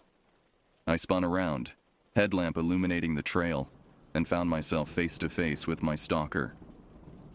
The figure stood about 7 feet tall, wearing an elaborate costume made from animal hides and bones. The face was obscured by what appeared to be a deer skull, modified with additional antlers and decorated with symbols matching those I'd seen carved into trees. Behind the eye sockets of the skull, human eyes watched me with predatory intensity. I ran. Pure survival instinct took over. I sprinted through the forest, abandoning the trail, ducking under branches and leaping over obstacles. Behind me, I heard pursuit. Not the frantic crashing of someone running, but a measured, almost casual pace. My stalker knew these woods intimately, knew I had nowhere to go. After 10 minutes of desperate flight, a stitch in my side forced me to slow. I'd lost my headlamp during the run and had only moonlight to navigate by. Stopping to listen, I heard nothing. Had I lost my pursuer? Then came a sound that froze me in place. A low, rhythmic clicking noise unlike anything I'd ever heard. It seemed to come from everywhere at once. I pressed on, moving as quietly as possible, constantly changing direction. The forest blurred around me. Hours passed in a terrifying game of cat and mouse. Sometimes the clicking would fade, only to resurface closer than before. Twice more I caught glimpses of the costumed figure, always watching, always following, but never rushing to catch me. As dawn approached, a miraculous sight appeared through the trees. The fire tower, much closer than I'd estimated. In my panicked flight, I'd actually moved toward my destination rather than away from it. With renewed determination, I broke from the tree line and sprinted across the clearing toward the tower. The clicking sound intensified behind me, accompanied by an inhuman howl of rage. For the first time, my pursuer seemed genuinely alarmed that prey might escape. I reached the tower stairs and took them 2 at a time, my legs burning with exertion. At the top, I found the observation room locked. I pounded on the door, screaming for help. After what seemed like an eternity, the door opened to reveal a startled Forest Service ranger. "Jesus," he said, pulling me inside and locking the door behind me. "What happened to you?" I collapsed on the floor, gasping for breath. Through the window, I could see the edge of the forest where I'd emerged. A figure stood there, still wearing that grotesque deer skull headdress. As we watched, it retreated slowly into the trees. "That's him," I pointed. "The one who's been stalking me." The ranger grabbed binoculars. "I don't see anyone now," he said, scanning the tree line. Then, more soberly, But you're not the first to come here with stories like this. In the safety of the tower, I learned the truth. Local authorities had documented at least 9 disappearances in these woods over the past decade. Several hikers who'd escaped reported encounters with what they described as a skinwalker. The reality, as the ranger explained, was possibly more disturbing. They believed a former wilderness guide had gone rogue years ago, living off the grid and developing an elaborate method of terrorizing hikers using the skinwalker legend as cover. The costume, the markings, the manipulated animal sounds, it's all designed to create maximum psychological terror, the ranger explained as we waited for emergency response to arrive. He knows these woods better than anyone, knows exactly how to make people panic and make fatal mistakes. But why? I asked. Some people hunt for food, some hunt for sport. The ranger looked out at the vast, silent forest. And some hunt just to experience the power of another person's fear. 3 days later, a search party found my abandoned campsite. My equipment had been arranged in a bizarre tableau, tent shredded and hung from trees, sleeping bags stuffed with forest debris and positioned to look like a human form. The strange symbols had been carved into every surrounding tree. Of my stalker, they found no trace. The forest had reclaimed him, at least for now. But sometimes at night, I still hear that rhythmic clicking sound in my dreams, and I know that somewhere in those remote woods, he continues to hunt, using humanity's oldest fears against us. Not because he's supernatural, but because he understands that believing in monsters makes us vulnerable in ways that simply facing another human never could.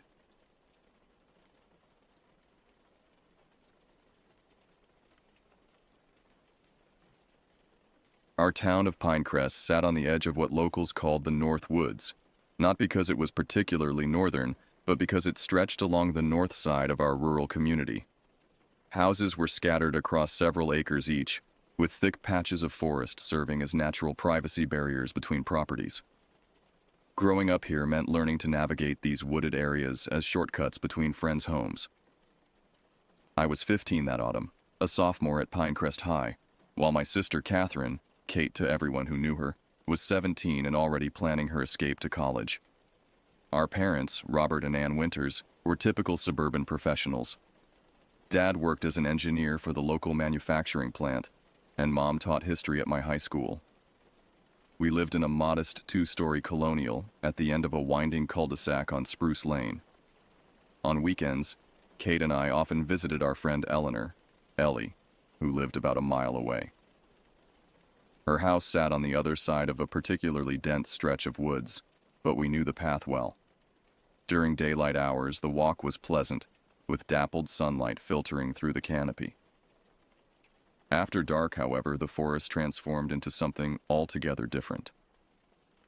Our parents insisted on driving us if we stayed past sunset, a rule we rarely questioned. The woods were home to the occasional coyote, and the path could be treacherous in the dark. But teenagers, as they do, occasionally bend parental rules when circumstances allow. Friday, October 12th began like any other autumn day. The morning air carried a crisp chill, and leaves in vibrant shades of crimson and amber carpeted the ground. I remember watching the weather forecast before school, noting the newscaster's mention of the new moon that night. "Stargazers will be disappointed," she'd said, "as the sky will be particularly dark without lunar illumination." I hadn't given it much thought then. Why would I? It was just another Friday, with plans to watch movies at Ellie's after school. Mom had reminded us at breakfast that she and Dad would be attending a dinner party with colleagues that evening. "We'll be at the Brewsters until around 11, she'd said, pouring coffee into her travel mug. "Call if you need a ride home from Ellie's. Don't walk back in the dark." Kate and I had nodded, barely looking up from our phones. A typical morning exchange, forgettable in every way. That evening, we walked to Ellie's house just before sunset, enjoying the last warm rays of October sun. The dinner at Ellie's was pizza and sodas, followed by a marathon of horror movies, the irony of which wouldn't escape me later. We lost track of time, engrossed in the fictional terror playing out on the screen, completely unaware of what awaited us outside. When Ellie's mother glanced at her watch and announced it was nearly 10 p.m., Kate and I exchanged looks of concern. We hadn't planned to stay so late. "Should we call Mom and Dad?" I asked. Kate checked her phone. "They're still at the Brewster's party. I don't want to bother them. Besides, we've walked the path 100 times. Not on a new moon night," Ellie pointed out. Kate shrugged. "We have our phone flashlights. It's only a mile." This casual decision, this small moment of teenage hubris, would alter everything that followed. We said goodbye to Ellie, declining her mother's offer to drive us. "It's not that late," Kate insisted. "We'll be fine." The temperature had dropped considerably since our arrival. Our light jackets provided minimal protection against the autumn chill as we started down Ellie's long driveway. Our breath formed small clouds that dissipated quickly in the darkness. The entrance to the forest path stood before us like a black curtain. Kate turned on her phone flashlight, and I followed suit. The beams cut thin corridors through the darkness but illuminated barely 10 feet ahead. The trees, stripped of leaves, created a lattice of skeletal branches above us, blocking what little starlight might have guided our way. "Stay close," Kate said, her voice already lower than normal. The forest floor was damp from an earlier drizzle, muffling our footsteps as we ventured deeper into the woods. Fallen leaves made the path slippery in places. The familiar route suddenly seemed alien in the profound darkness. We had traveled perhaps half the distance, reaching the densest part of the forest, when Kate stopped abruptly. I nearly collided with her back. "What's wrong?" I whispered. "Listen," she said, her voice barely audible. I held my breath, straining to hear whatever had caught her attention. For several seconds, there was only silence. Then I heard it. A raspy inhalation followed by a wheezing exhale. The sound came from somewhere behind us. "Probably just a raccoon or something," I suggested, though I didn't believe it. Kate didn't respond, but her posture had changed. Her shoulders tensed, and she gripped her phone tighter. We resumed walking, our pace noticeably quicker. The path narrowed, forcing us into single file. Kate led the way, while I took the rear position. With each step, my awareness of the breathing behind us intensified. It maintained a steady distance, not advancing, but never receding either. Then came the footsteps. Unlike the scurrying of forest animals or the 4-beat rhythm of deer, these steps had a distinctly bipedal cadence. Step, drag, step, drag. As if one leg wasn't functioning properly. My heart hammered against my ribs. Kate must have heard it too because her pace increased again. "Don't run," I whispered. "Not yet." I turned, sweeping my flashlight in a wide arc behind us. For a fraction of a second, the beam caught something approximately 30 yards back. The figure stood upright, impossibly thin.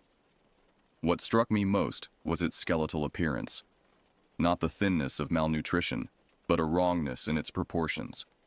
Its head appeared elongated, with what looked like a canine-shaped snout and pointed ears. The skin or surface of the figure seemed hairless, with a texture I couldn't identify at that distance. Before I could focus, the figure stepped sideways into the darkness between trees, vanishing from the flashlight's beam. "Kate!" I hissed, grabbing her jacket. "There's something following us." She turned, aiming her light where mine had been. "I don't see anything." It moved. But it's there. I saw it. The breathing continued, now accompanied by a faint clicking sound, like nails or claws tapping against tree bark. "We need to run," Kate said, no longer bothering to keep her voice down. We broke into a sprint, abandoning all pretense of calm. The path ahead twisted through the trees, roots threatening to trip us with every step. Our house lay approximately a quarter-mile ahead, just beyond the forest's edge. Behind us, the breathing grew louder. The irregular footsteps accelerated into a consistent rhythm. Step, step, step, step. Whatever pursued us was no longer dragging its leg. We burst from the tree line onto our street, gasping for air. The sudden transition from forest to suburb should have felt like safety, but the street was deserted. No cars passed by. No neighbors were visible in their yards or windows. Just empty pavement illuminated by widely spaced streetlights.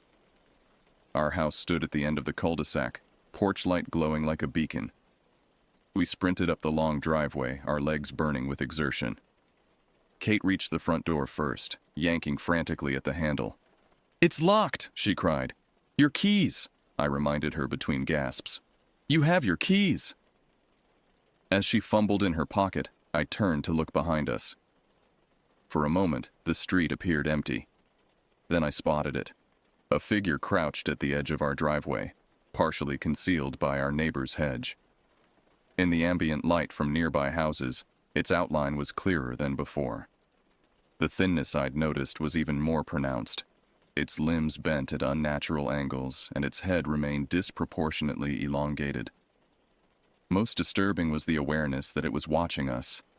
I could still hear its labored breathing from 30 yards away. "Kate," I whispered without turning. "It's right there."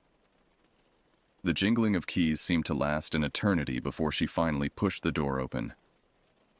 We tumbled inside, slamming and locking the door behind us. For several minutes we stood in the foyer, catching our breath, afraid to move or speak. Finally, Kate approached the living room window, carefully pulling aside the curtain to peer outside. I joined her, searching for the crouched figure by the hedge. It was gone. Our parents returned from their dinner party an hour later, finding Kate and me still awake, huddled together on the living room couch with all the lights on. "You're both still up?" Mom asked, setting her purse on the entry table. "I thought you'd be at Ellie's." "We walked home," Kate said, her voice steadier than I expected. Dad frowned, hanging his coat in the closet. "In the dark? You know the rule about that." "We didn't want to bother you," I explained. Something in our expressions must have revealed our distress because Mom's demeanor shifted immediately. She sat beside us on the couch. "What happened?" We told them everything. The walk through the woods, the breathing sounds, the figure I'd glimpsed with my flashlight, and its appearance at the edge of our driveway. We described its skeletal thinness, its elongated head, the unnatural angles of its limbs. With each detail, Dad's expression grew more skeptical while Mom's became increasingly concerned. "You probably saw a deer," Dad suggested. "They can look strange when they stand on their hind legs to reach branches." "It wasn't a deer," Kate insisted. "It followed us the entire way." "Or maybe a large coyote," he continued.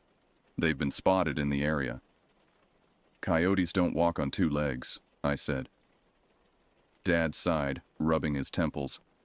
"What exactly are you suggesting you saw?" Neither of us had an answer. We couldn't name what had followed us because it matched nothing in our experience. "Whatever it was," Mom interjected, "you're both safe now. But no more walking after dark, understood? Not even if it means calling us away from a dinner party." Dad stood, moving toward the window. "I'll take a look around outside, make sure there's nothing lurking about." "Robert, don't," Mom protested. "If some vagrant is prowling around our property, I want to know about it," he replied, already retrieving the baseball bat he kept near the back door. We watched through the window as Dad circled the house, flashlight in one hand and bat in the other. He checked the perimeter, investigating the hedges where I'd seen the figure crouching. Finding nothing, he returned inside, locking the door behind him. "All clear," he announced. "Nothing but raccoons in the Johnsons' trash cans. You girls probably saw an animal and your imagination did the rest. It happens in the dark." We didn't argue, but neither Kate nor I believed his explanation. What we'd seen wasn't a product of overactive imagination. The systematic way it had pursued us, the calculated manner in which it had hidden at the edge of our property. These weren't animal behaviors, at least, not from any animal native to our region. Sleep came reluctantly that night. I lay awake for hours, listening to the sounds of the house settling and the occasional rustling of branches against my window. Each noise made me tense with anticipation, wondering if the thing had returned. When exhaustion finally claimed me, my dreams were filled with emaciated figures running through endless forests. The following night brought a false sense of normalcy. We ate dinner as a family, watching a game show on television afterward. By midnight, everyone had retired to their respective bedrooms. I'd almost convinced myself that the previous night's events were exaggerated by fear and darkness. Almost, but not entirely. Around 12:30 a.m., I heard Dad's heavy footsteps in the hallway. Our house had a strict waste management system, primarily enforced by Mom, who couldn't tolerate the smell of garbage overnight. Dad's responsibility included taking out the trash before bed, regardless of the hour. I listened as he descended the stairs. The back door opened with its distinctive creak, followed by the sound of the screen door tapping against its frame. Normal sounds. Familiar sounds. Then came the scream, short, abrupt, more surprised than pained. A heavy thud followed, as if something had struck the side of the house with considerable force. "Let me in," Dad's voice called from the back porch. "Open the door." Fear paralyzed me momentarily before I threw off my covers and raced into the hallway. Kate emerged from her room simultaneously, eyes wide with alarm. We hurried downstairs together, reaching the kitchen just as Mom descended behind us. Dad practically fell through the doorway when we opened it. His face was ashen, contorted in a mixture of shock and pain. The right leg of his pajama pants was torn, revealing several puncture wounds on his ankle. Blood seeped from the injuries, staining the kitchen tile. "What happened?" Mom gasped, helping him to a chair. "Something bit me," he said between labored breaths. "It was hiding beside the trash cans. I didn't see it at first." Kate retrieved the first aid kit from beneath the sink while Mom examined the wound. The punctures formed a semicircle pattern consistent with a bite, but the configuration didn't match typical dog or coyote dentition. The spacing was too narrow, the individual wounds too deep. "What did it look like?" I asked, already certain of the answer. Dad's hands trembled slightly as Mom cleaned the punctures with antiseptic. I didn't get a good look at first. It was low to the ground, like it was crouching. When it bit me, I yelled and kicked at it. That's when it stood up. He paused, seemingly reluctant to continue. "It stood up?" Kate prompted. Dad nodded. "On two legs. The thing was at least a foot taller than me when it stood upright. Its arms were too long and its face..." He trailed off, shaking his head.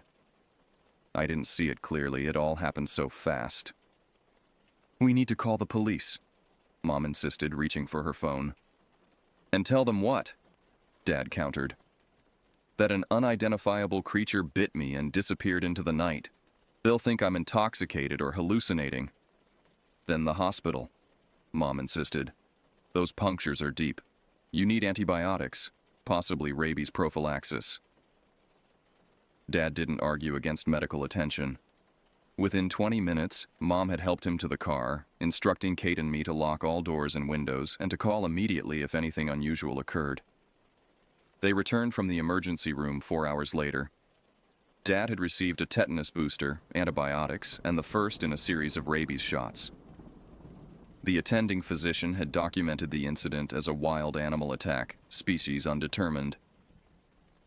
"I told them it was a stray dog," Dad explained as he settled onto the couch, his bandaged ankle elevated on a pillow. "Anything else would have raised too many questions." Mom appeared exhausted, dark circles forming beneath her eyes.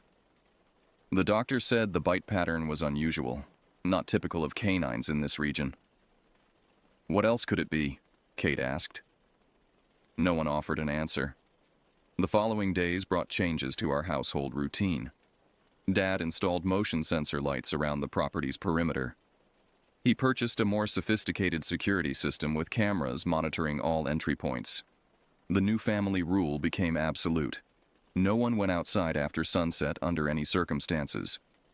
Dad's wounds healed without infection, though he walked with a slight limp for several weeks afterward. The physical recovery progressed well, but something fundamental had changed in him. The skeptic who had dismissed our encounter now jumped at unexpected noises. He checked and rechecked door locks before bed. He purchased a firearm, something he had previously opposed on principle, and kept it secured in a bedside safe. Mom researched local wildlife, consulting with forestry services about unusual animal sightings in the area. The reports mentioned nothing resembling what we had encountered. Kate and I no longer walked to Ellie's house, even during daylight hours. When friends asked why, we manufactured excuses about busy schedules and family obligations. How could we explain what had happened? Who would believe us? School continued. Homework was completed. Meals were prepared and consumed. From the outside, the Winters family appeared normal, if perhaps more security conscious than before. But within our home, conversation often faltered when the subject of that night arose. One evening, approximately 2 weeks after Dad's encounter, I noticed him staring through the living room window, his attention fixed on the forest edge beyond our property line. "Do you think it's still out there?" I asked, joining him at the window. He didn't look away from the darkening tree line. "I don't know, but something is." "What do you mean?" Dad hesitated before responding. "The motion lights have been triggering almost nightly, usually around 3 in the morning. The cameras don't catch anything, just shadows that could be branches moving in the wind." "Have you told Mom?" "No need to worry her more than necessary." He turned to face me directly. "But I need you to promise me something. If you ever see it again, inside or outside this house, you run. Don't try to confront it. Don't try to understand it. Just run." The seriousness in his expression frightened me more than his words. My father, the pragmatic engineer who believed every problem had a logical solution, was advising flight over understanding. "What is it, Dad? What do you think that thing is?" He shook his head slowly. "I've spent my life believing that nature operates according to established principles.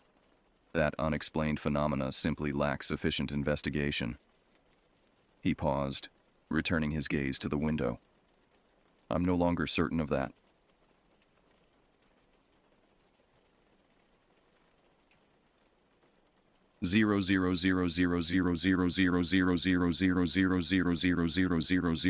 Winter arrived with early snowfall in November. The forest transformed, bare branches now carrying burdens of white. School canceled for 2 consecutive days due to treacherous road conditions. Our house felt like an island in a sea of unmarked snow. The isolation should have been comforting. Whatever had stalked us would surely leave tracks in the pristine whiteness surrounding our property. Yet the motion sensor lights continued to activate during early morning hours, sometimes triggering in sequence as if something were circling the house. On the 3rd night of snowfall, I woke to a scratching sound at my bedroom window. My room was on the 2nd floor, with no trees close enough for branches to reach the glass. The scratching continued, deliberate, rhythmic. 3 scrapes followed by a pause, then repeated. I remained motionless in bed, scarcely breathing as I stared at the curtained window. The digital clock on my nightstand displayed 3:17 a.m. Outside, one of the motion sensor lights activated, casting shadows across my ceiling. The scratching stopped abruptly, replaced by a now familiar sound. Raspy inhalation, wheezing exhalation.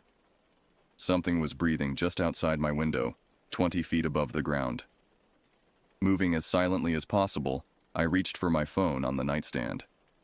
The scratching resumed, more insistent than before. I typed a text message to Kate, whose bedroom was across the hall. "Something at my window. Don't turn on lights. Get Dad." The response came within seconds. "On it." Minutes passed like hours as I lay paralyzed in bed, watching the window. The curtain moved slightly, as if disturbed by air currents from outside. But the window was closed. Something was manipulating the fabric from the other side of the glass. A corner of the curtain lifted, revealing a sliver of the night beyond.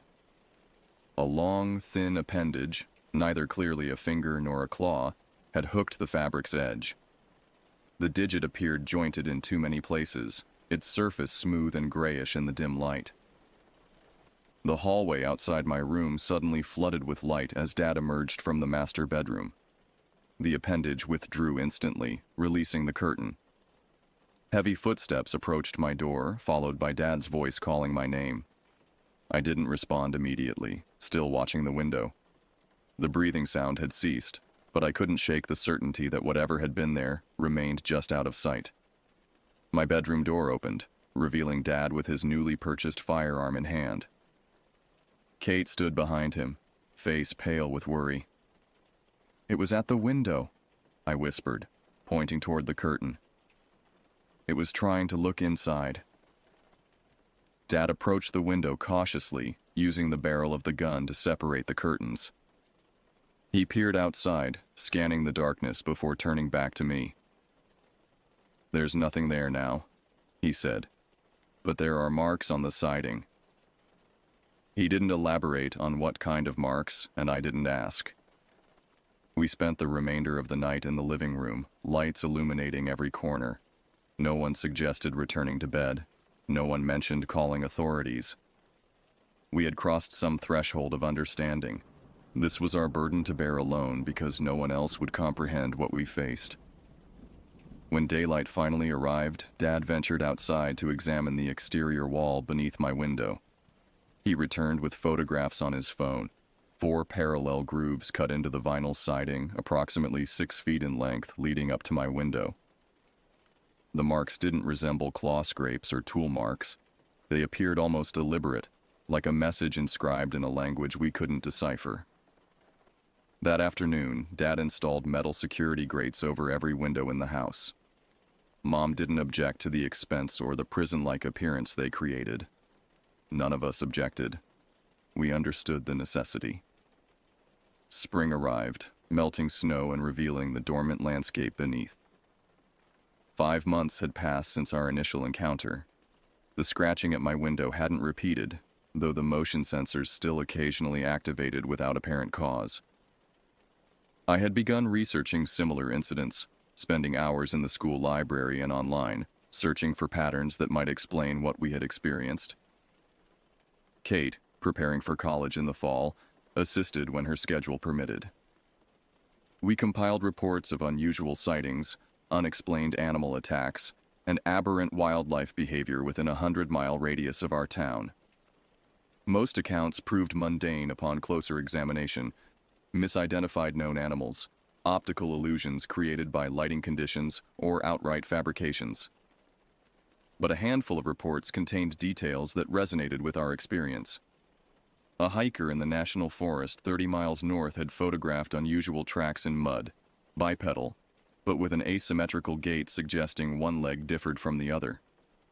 A farmer reported livestock injuries with bite patterns inconsistent with recognized predators.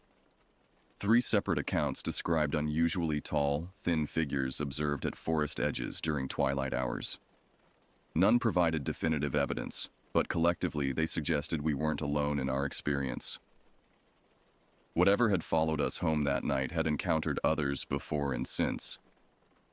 I compiled my findings in a journal, documenting dates, locations, and commonalities between reports.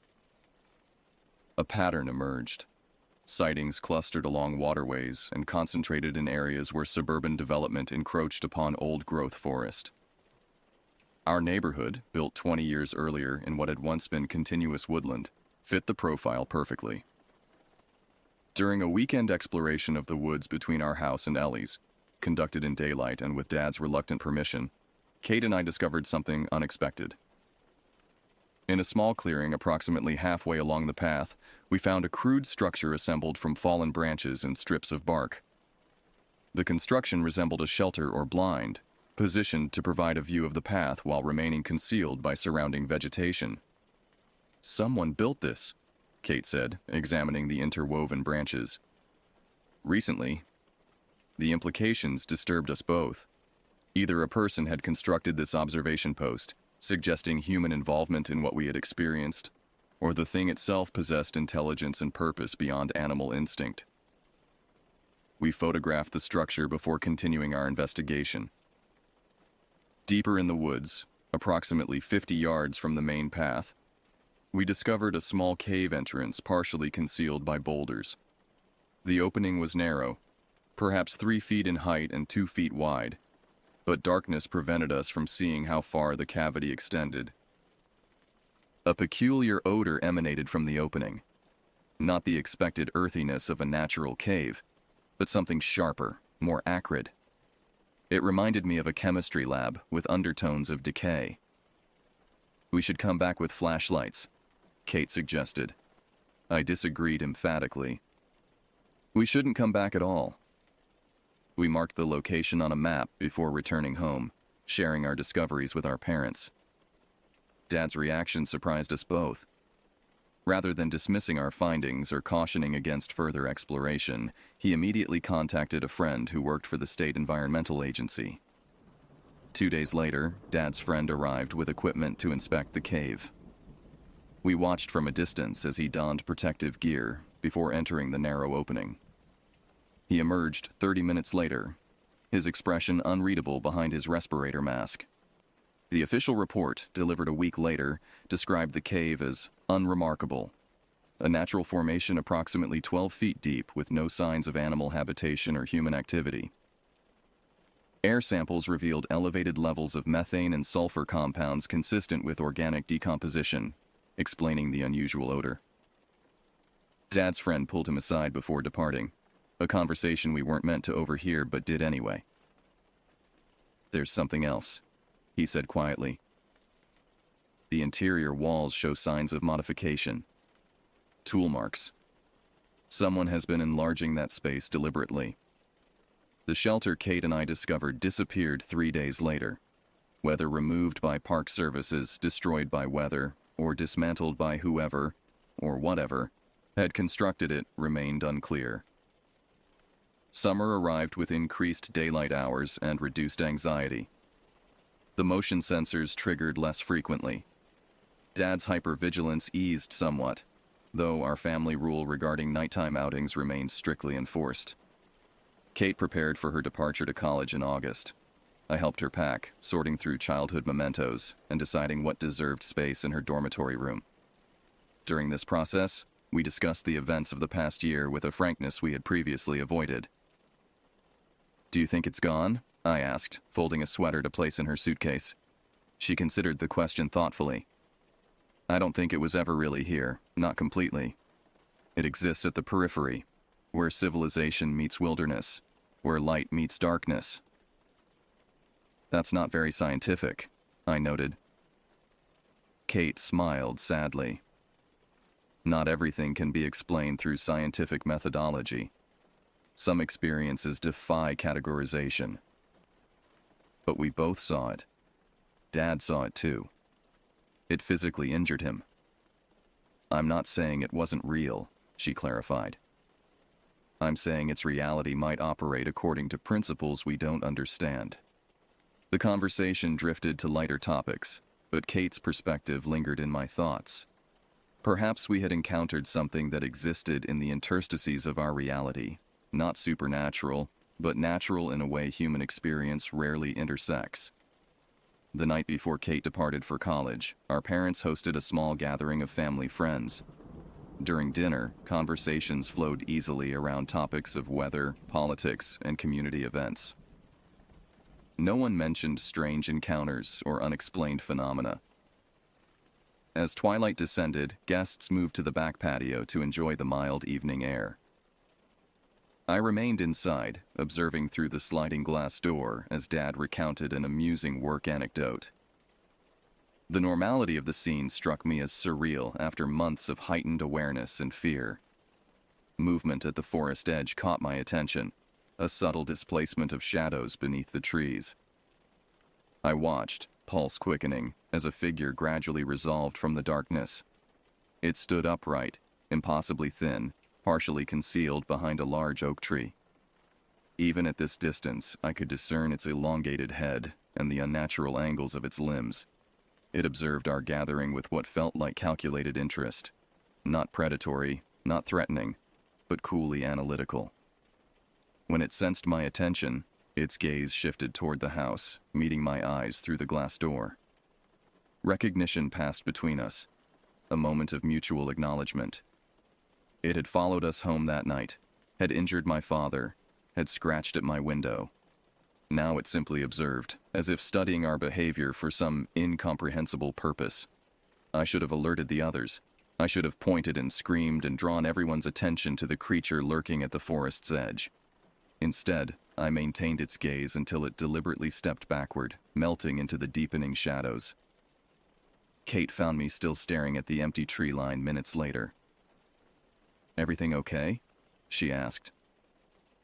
"It's still here," I replied quietly. "It's always been here." She followed my gaze but saw nothing unusual. "What should we do?" I considered the question carefully before answering. "Nothing. We live with the awareness. We stay vigilant. We acknowledge that our understanding of the world is incomplete." Kate nodded slowly. "And we don't walk in the woods after dark." "Especially that," I agreed.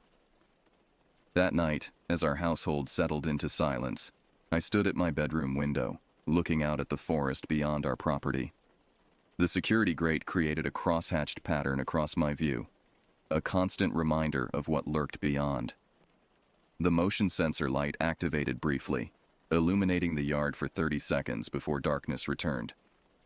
In that momentary brightness, I glimpsed a slender figure standing at the property line, motionless, watching, its raspy breathing inaudible through the glass but familiar nonetheless. I didn't alert the household. I didn't reach for my phone to document the sighting. I simply acknowledged its presence as it acknowledged mine. Whatever evolutionary branch had produced this entity had created something capable of patient observation and calculated interaction.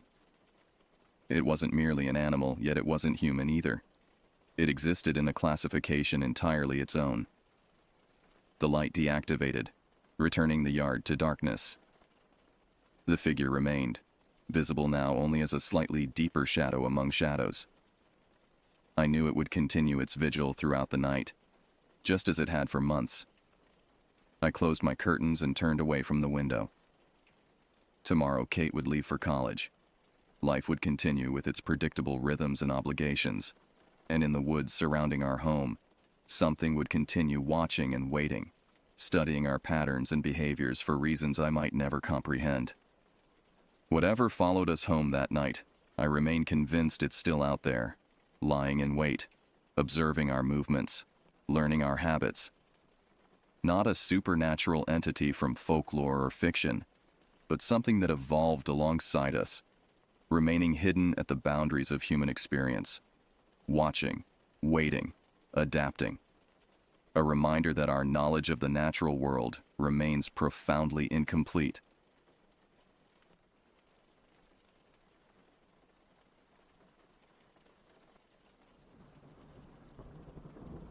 "12 years ago, when I was just 9 years old, I lived next door to my best friend Ryan. Our families had been neighbors since before either of us was born, creating a bond that felt more like brotherhood than friendship. Ryan's family owned a remote cabin nestled deep in what we called the mountains, though they were really just heavily forested hills about 3 hours from our suburban home. Every winter, Ryan's family would pack up their old station wagon and disappear for a week into those woods. I'd watch from my bedroom window as they loaded sleeping bags, coolers, and enough supplies to last them through their annual retreat. The way Ryan described it made it sound like paradise. No phones, no internet. Just the four of us surrounded by pristine wilderness. That November, Ryan's mother, Patricia, knocked on our front door with an invitation that would change everything. "We'd love to have him join us this year," she told my parents, her breath visible in the cold air. "Ryan's been asking for months, and we think the boys are old enough now." My parents exchanged glances. At 9, I'd never spent a week away from home, let alone in some remote cabin. But something about the way Patricia's eyes lit up when she talked about their special place convinced them. Within days, my small duffel bag was packed with warm clothes, books, and enough snacks to survive a small apocalypse. The morning of departure arrived gray and overcast, with the promise of snow hanging heavy in the air. I hugged my parents goodbye, my stomach churning with excitement and nervousness. Ryan bounced in the back seat as his father, Dennis, loaded our bags into the rear of their station wagon. "You boys ready for an adventure?" Dennis asked, his voice carrying that forced enthusiasm adults use when they're trying to make something sound more exciting than it probably is. The drive stretched endlessly before us. Ryan and I spent the first hour playing word games and sharing stories, but as we left the suburbs behind and entered increasingly desolate countryside, our conversation gradually died away. The landscape outside grew more primitive with each passing mile. Farmhouses gave way to trailer homes, then to nothing but endless stretches of bare trees reaching toward the leaden sky like skeletal fingers. Somewhere during the second hour, both Ryan and I fell asleep. I remember dreaming about something chasing me through dark woods, my feet slipping on wet leaves as branches tore at my clothes. The dream felt so real that when Dennis finally called our names, I woke with a start, my heart hammering against my ribs. "Wake up, boys. We're here." The first thing I noticed was the silence. After hours of road noise and engine hum, the sudden quiet felt oppressive, like the world itself was holding its breath. Through the frost-covered windows, I could see we'd stopped in a small clearing surrounded by towering pines and bare hardwood trees. Fresh snow covered everything in a pristine white blanket, undisturbed except for the tire tracks we'd just made. The cabin squatted in the center of the clearing like something from a nightmare. It was smaller than I'd imagined, maybe 20 feet wide and 30 feet long, constructed from dark logs that had weathered to an almost black patina. 5 windows punctuated its walls, but they were so grimy and dark that they looked more like empty eye sockets than openings to let in light. "Isn't it beautiful?" Patricia said, but her voice carried an odd note that made me glance at her face. She was staring at the cabin with an expression I couldn't quite read, something between affection and apprehension. Ryan and I tumbled out of the car, our breath immediately visible in the frigid air. The snow crunched under our feet with that particular sound that only comes with temperatures well below freezing. I noticed that our footprints were the only marks disturbing the perfect white surface around the cabin. "How long since anyone's been here?" I asked Dennis as he wrestled a cooler from the back of the wagon. "Oh, about 6 months," he replied, not meeting my eyes. "We came up for a weekend in May, but the weather was too warm for our liking." Something about his answer felt incomplete, but before I could ask more questions, Ryan grabbed my arm and pulled me toward the cabin. "Come on! Wait until you see inside!" The front door was painted a deep red that looked almost black in the dim light filtering through the clouds. Dennis had to force it open, the hinges screaming in protest, as if the cabin itself was reluctant to let us enter. The sound echoed through the surrounding trees, and I could have sworn I heard something echo back from the forest depths. Inside, the cabin was even smaller than it appeared from outside. The main room combined kitchen, dining area, and living space into a cramped rectangle dominated by a massive stone fireplace. The walls were covered in dark wood paneling that seemed to absorb what little light managed to penetrate the dirty windows. Everything smelled of must, old wood, and something else. Something organic and unpleasant that I couldn't identify. "The electricity's been acting up lately," Dennis explained as Patricia tried unsuccessfully to turn on a lamp. "Good thing we brought plenty of candles and flashlights." Ryan and I dropped our bags and immediately began exploring. There were 2 bedrooms, one for his parents and one for us, plus a tiny bathroom that looked like it hadn't been updated since the 1970s. Our room contained 2 narrow beds, a closet with a door that wouldn't stay closed, and one of the cabin's 5 windows. "This is going to be awesome," Ryan said, flopping down on one of the beds. But as I looked around the room, I felt a chill that had nothing to do with the temperature. As evening approached, the temperature dropped even further. Dennis built a fire in the stone fireplace, and we gathered around it for dinner. Canned soup heated on a camp stove since the cabin's electric range wasn't working. The flickering flames cast dancing shadows on the walls, creating shapes that seemed to move independently of the fire itself. "Tell us about the history of this place," I said, trying to make conversation as we ate. Dennis and Patricia exchanged a look that lasted just a moment too long.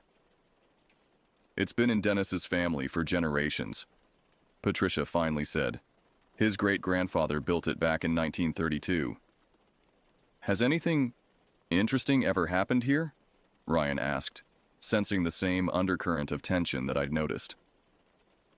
"Define interesting," Dennis replied, but his tone suggested he didn't want to pursue the topic. After dinner, we sat around the fire playing cards and telling stories. Despite the cozy scene, I couldn't shake the feeling that something was wrong. The cabin's windows were too dark, too empty, and every time the wind picked up outside, the building would creak and groan like it was in pain. Around 9 o'clock, just as we were getting ready to head to bed, we heard it. A sound from outside that made everyone freeze. It was a low, mournful cry that seemed to come from the forest surrounding the cabin. The sound was too deep to be human, too structured to be wind, too intelligent to be a simple animal call. "What was that?" I whispered. "Probably just a deer," Dennis said, but his voice was tight with tension. "They make all sorts of noises, especially during mating season." The sound came again, closer this time, and definitely not from a deer. It was a deliberate, almost questioning call that seemed to be probing the darkness around our small island of light and warmth. Patricia stood up abruptly. "Boys, I think it's time you got ready for bed." Ryan and I brushed our teeth in the tiny bathroom, using water from a jug since the pipes had frozen. The mirror above the sink was cracked, splitting our reflections into fractured pieces that looked wrong in the dim light from our flashlights. "Are you nervous about anything?" I asked Ryan as we walked back to our room. He shrugged, but I could see the tension in his shoulders. "My parents always get weird when we come up here. I think they know something they're not telling me." Our room felt even smaller with the door closed. The single window looked out into absolute darkness. No moon, no stars, just a black void that seemed to press against the glass like something alive. Ryan and I climbed into our respective beds, but neither of us was ready for sleep. "Want to tell scary stories?" Ryan suggested, but his voice carried a forced brightness that didn't fool either of us. Instead, we lay in our beds and whispered about school, about friends, about anything except the growing sense that something was very wrong with this place. Outside, the wind had picked up, and it howled through the trees with a voice that sounded almost human. I must have dozed off sometime after midnight, because the next thing I knew, I was jerking awake to the sound of something striking wood. It was a sharp, deliberate sound, tap, tap, tap, like someone knocking on the cabin's walls. My heart immediately began racing. The room was pitch black, darker than any night I'd ever experienced. The darkness felt thick, oppressive, like something I could reach out and touch. I strained my ears, trying to determine if I'd really heard something or if it had been part of a dream. Then I heard it again. Tap, tap, tap. This time, the sound was definitely coming from outside our window. I turned my head toward Ryan's bed, intending to wake him, but something made me freeze. In the absolute darkness, I could just make out his form under the covers. But there was something else. A shadow that seemed too large, too solid to be explained by the darkness alone. My hand shot out to the bedside table, fumbling for the flashlight I'd seen there earlier. My fingers wrapped around the cold metal cylinder, and I clicked it on, immediately covering the beam with my palm, so that only a small amount of light escaped between my fingers. The room looked normal. Ryan sleeping peacefully in his bed, our bags on the floor, the closet door hanging slightly open as it had been all evening. But something was wrong. The air felt different, heavier, as if someone had been breathing in the room besides Ryan and me. I slowly moved the flashlight beam across the floor, and that's when I saw them. Wet footprints leading from the window to the center of the room, where they stopped at the edge of the small throw rug. The prints were clearly visible in the dim light, dark against the lighter wood of the floor. My blood felt like ice water in my veins. The footprints were too large to be mine or Ryan's, and they were still wet, as if whoever had made them had only just left. But the window was closed, and I could see the frost on the glass from the outside cold. I slid out of bed as quietly as possible, my bare feet touching the cold wooden floor. The flashlight beam shook as I tried to control my trembling hands. I followed the trail of wet prints with my eyes, tracing them from the window to where they disappeared at the rug's edge. That's when I heard it. A soft scratching sound coming from the closet. The door, which had been hanging slightly open, was now almost completely closed. But in the narrow gap between the door and the frame, I could see something that made my mouth go dry with fear. It was dark, darker than the shadows around it, and it seemed to be moving slightly, as if something was breathing behind the door. I wanted to run, to scream, to wake Ryan and his parents, but my body wouldn't obey. I stood frozen in the middle of the room, the flashlight beam wavering between the wet footprints on the floor and the dark gap in the closet door. The scratching sound came again, followed by what sounded like a low, rumbling breath. Whatever was in the closet was alive, and it knew I was there. My survival instincts finally kicked in, and I ran from the room as fast as my legs could carry me. I didn't bother trying to be quiet. Terror had taken over completely. My feet slapped against the cold wooden floor as I raced down the short hallway to Dennis and Patricia's room. "Something's in our room," I gasped, bursting through their door without knocking. "There's something in the closet and there are wet footprints on the floor." Dennis sat up immediately, his hair disheveled and his eyes alert despite having been asleep moments before. "What do you mean, wet footprints?" "From the window to the middle of the room," I said, my words tumbling over each other in my haste to explain. "And there's something in the closet, something breathing." Patricia was already reaching for her robe. "Show us," she said, her voice steady, but her face pale in the dim light from Dennis's flashlight. We crept back to my room, Dennis leading the way with his bright flashlight beam cutting through the darkness. Ryan was awake now, sitting up in bed with a confused expression on his face. "What's going on?" he asked. But his parents ignored him, focusing instead on the floor where I'd seen the footprints. Dennis swept his light across the wooden planks, and my heart sank. The floor was completely dry. There was no sign of the wet prints I'd seen just minutes before. No dark marks, no moisture. Nothing to indicate that anyone had walked through the room with wet feet. "I saw them," I insisted, my voice cracking with desperation. "They were right there, from the window to the rug. They were wet, like someone had walked through snow." Patricia knelt down and ran her hand across the floor where the prints had been. "It's completely dry, honey. Are you sure you weren't dreaming?" Dennis moved to the window and tested the latch. "Locked tight," he announced. "No way anyone could have gotten in this way." The closet door was now hanging open exactly as it had been when we'd first entered the room. Dennis shined his light inside, revealing nothing but our coats and Ryan's extra pair of boots. "But I heard something in there," I said, pointing at the closet. "Something breathing, something scratching." Dennis stepped into the closet and moved the coats aside, checking every corner. "Nothing here but spider webs and dust." I felt like I was going crazy. Everything I'd seen and heard was gone, erased as if it had never existed. But the terror I'd felt was real, and the memory of those wet footprints was burned into my mind with perfect clarity. "Sometimes our minds play tricks on us in unfamiliar places," Patricia said gently, putting her arm around my shoulders. "Especially when we're tired and it's dark." "I wasn't imagining it," I said, but even to my own ears the words sounded weak and unconvincing. Dennis and Patricia exchanged another one of those looks that lasted just a moment too long. "Why don't you try to get some sleep?" Dennis suggested. "We'll leave our door open, and you can call if you need anything." They left Ryan and me alone in the room. Ryan looked at me with a mixture of concern and skepticism. "Did you really see footprints?" "Yes," I said firmly.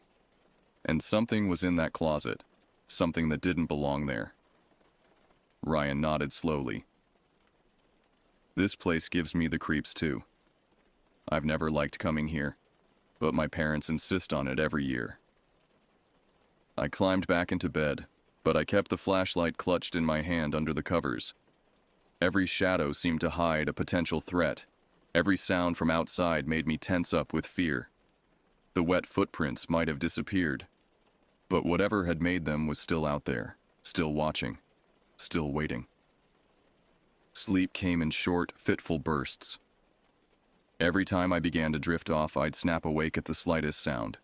The wind in the trees, the cabin settling, the occasional creak of old wood. Ryan seemed to be having similar trouble, tossing and turning in his bed across the room. When morning finally arrived, pale gray light filtering through the dirty window, I felt like I hadn't slept at all. Dennis was already up, moving around the main room and trying to coax life from the camp stove for breakfast. "How did you boys sleep?" Patricia asked as Ryan and I stumbled into the kitchen area. "Fine," Ryan lied, but I could see the dark circles under his eyes. "I kept hearing things," I said, determined to be honest even if the adults didn't believe me. "Sounds from outside, like someone walking around the cabin." Dennis glanced up from the stove, his expression unreadable. "What kind of sounds?" "Footsteps. And that crying sound we heard last night, but closer. Like whatever was making it was right outside our window." "The wind can make all sorts of noises when it moves through the trees," Patricia said, but she was looking at Dennis rather than at me. "And old buildings like this one are full of creaks and groans." We ate breakfast in relative silence. Instant oatmeal and coffee for the adults, hot chocolate for Ryan and me. The food tasted like cardboard, but I forced myself to eat anyway, knowing I'd need energy for whatever the day might bring. After breakfast, Dennis announced that he was going to check the generator and see if he could get the electricity working. "You boys can play outside if you want, but stay close to the cabin. These woods can be dangerous if you don't know your way around." Ryan and I bundled up in our coats and boots and headed outside. The morning was crisp and clear, with bright sunlight making the snow sparkle like diamonds. In the daylight, the cabin looked less threatening, just a small building in need of some maintenance. "Want to build a snowman?" Ryan suggested, but his heart clearly wasn't in it. Instead, we found ourselves walking around the perimeter of the cabin, looking for any sign of what I'd experienced the night before. The snow around the building was pristine and undisturbed.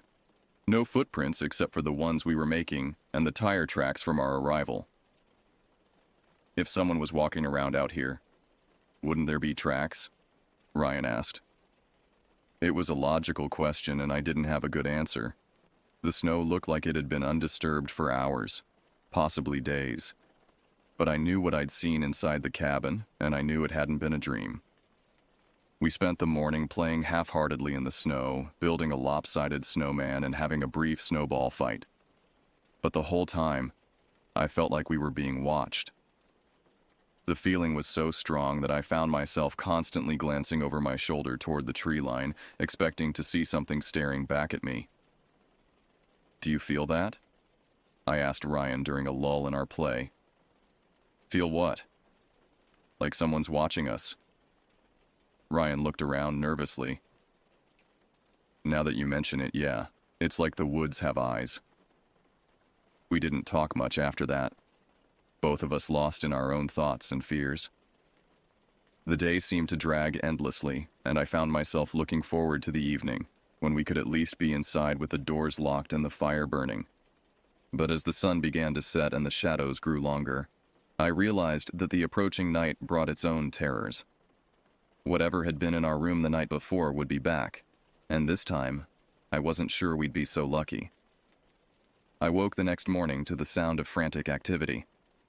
Dennis was moving around the cabin with obvious urgency, stuffing belongings into bags and coolers. Patricia was stripping the beds and shoving linens into a large duffel bag. "What's going on?" I asked, rubbing the sleep from my eyes. "Change of plans," Dennis said without looking at me. we're heading home early. Why? Ryan asked, appearing in the doorway of our room in his pajamas. I forgot something important back home, Dennis replied, but his explanation sounded rehearsed, like he'd been practicing it. Something that can't wait until we get back.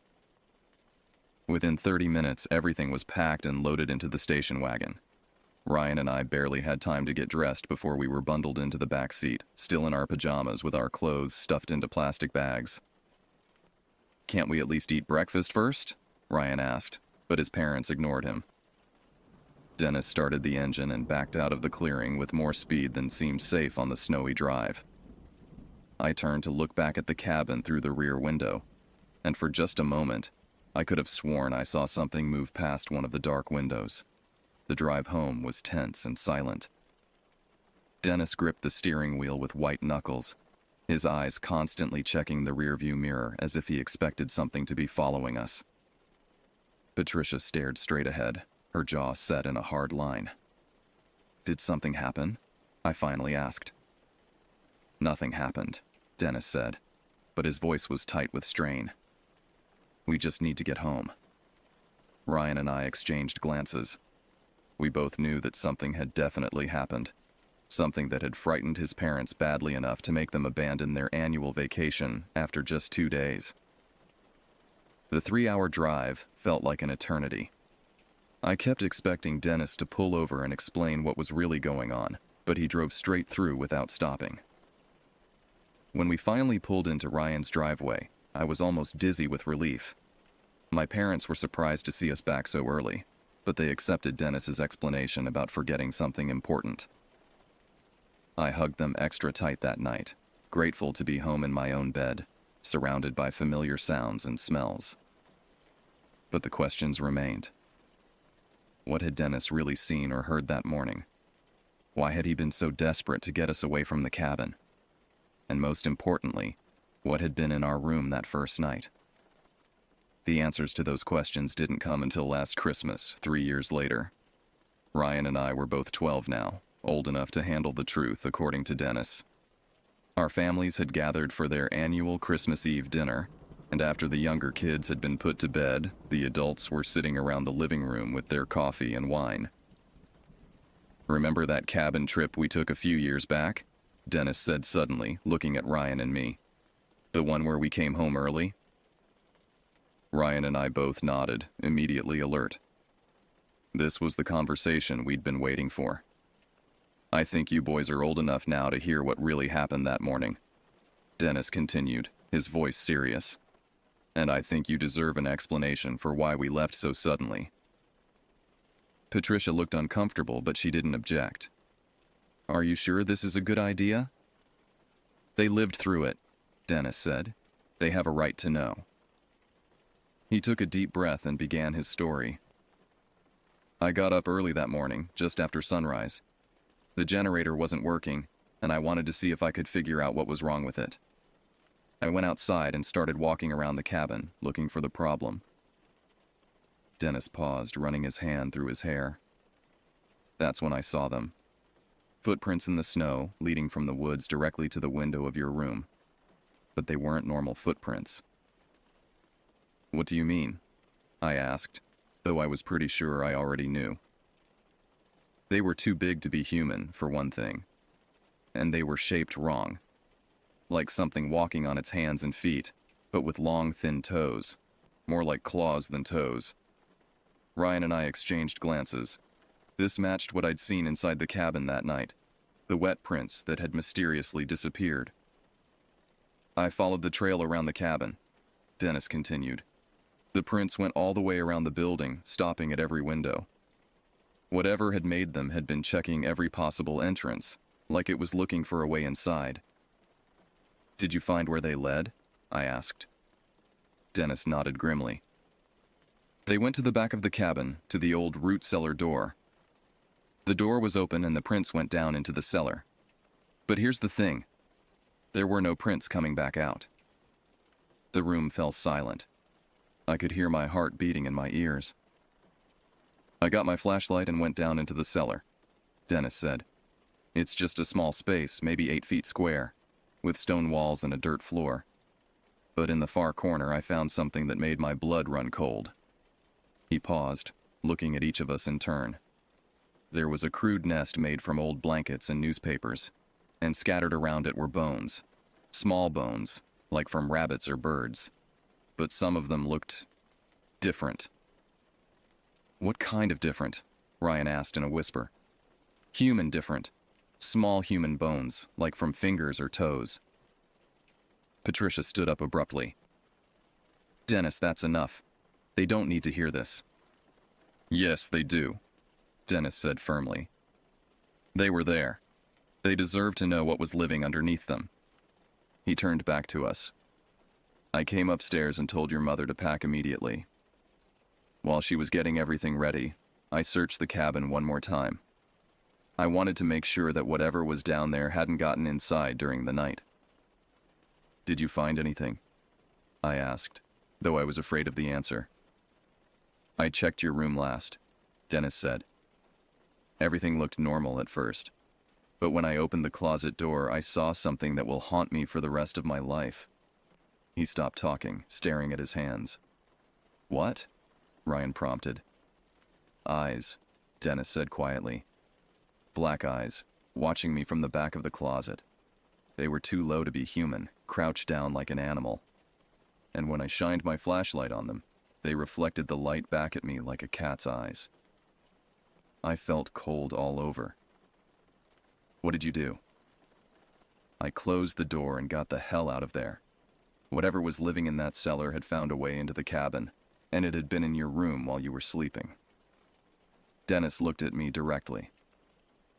When you told us about the footprints that night, I knew you were telling the truth. But I also knew that if I confirmed what you'd seen, you'd be terrified. I thought it was better to let you think you'd imagined it.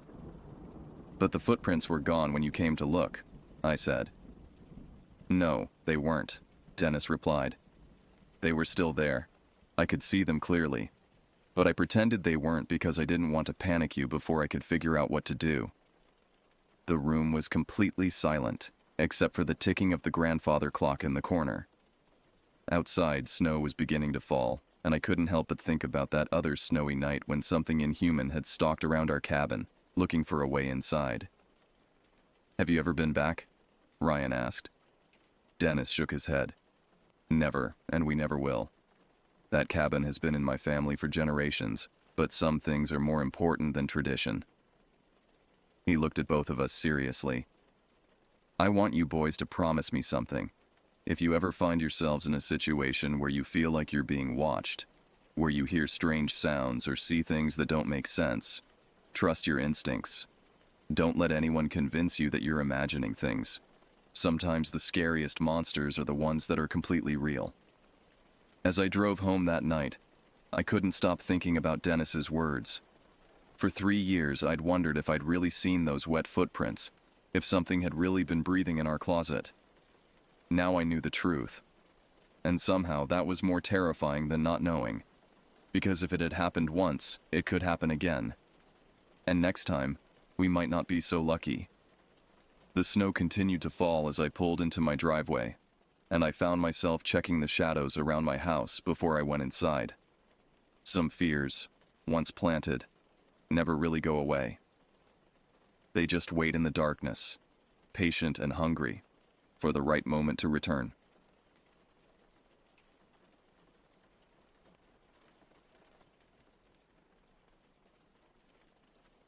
March 15th, 2009 will forever be burned into my memory as the night that changed everything. I was 15 years old then, living with my father in a remote cabin nestled deep within 25 acres of dense woodland that straddled the border between Georgia and Tennessee.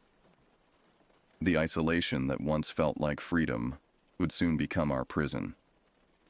Our cabin sat at the end of a winding dirt road that carved through towering pines and ancient oaks. The nearest neighbor lived 10 miles away through treacherous mountain terrain, and cell phone service was virtually non-existent. We had chosen this location specifically for its seclusion. My father craved the peace that only true wilderness could provide after years of city living had worn him down. What we hadn't anticipated was how that isolation would trap us when terror came knocking. The day had started normally enough. I spent most of the afternoon working on homework while my father repaired fence posts along our property line. Our German Shepherd, Scout, had been my constant companion since we'd rescued him as a puppy 6 months earlier. He was still young, barely 8 months old, but already showing the intelligence and loyalty that made his breed legendary. Scout followed me everywhere, his dark eyes alert and his ears always perked for any unusual sound. As evening approached, the weather began to deteriorate rapidly. What had started as light cloud cover transformed into an ominous wall of storm clouds rolling in from the west. The temperature dropped 15 degrees in less than an hour, and the wind picked up significantly, causing the massive trees around our cabin to sway and creak in ways that made my skin crawl. The weatherman on our old television had predicted severe thunderstorms, but living in the mountains, we were accustomed to nature's dramatic displays. By 7 o'clock, the first fat raindrops began spattering against our windows with increasing intensity. The wind howled through the trees with a sound that seemed almost alive, almost angry. I remember thinking how the storm seemed particularly violent, even for our area known for its unpredictable weather patterns. The rain quickly escalated from gentle drops to a torrential downpour that hammered our metal roof with a deafening rhythm. Lightning began flashing with alarming frequency, illuminating our property in stark white bursts that revealed the trees bending at impossible angles. Thunder followed seconds later, each crash seeming to shake the very foundation of our small cabin. Scout became increasingly agitated, pacing between the windows and whimpering softly, behavior that was completely unlike his usually calm demeanor. My father secured the shutters and double-checked that all our emergency supplies were easily accessible. We had learned early in our wilderness living to always be prepared for extended power outages.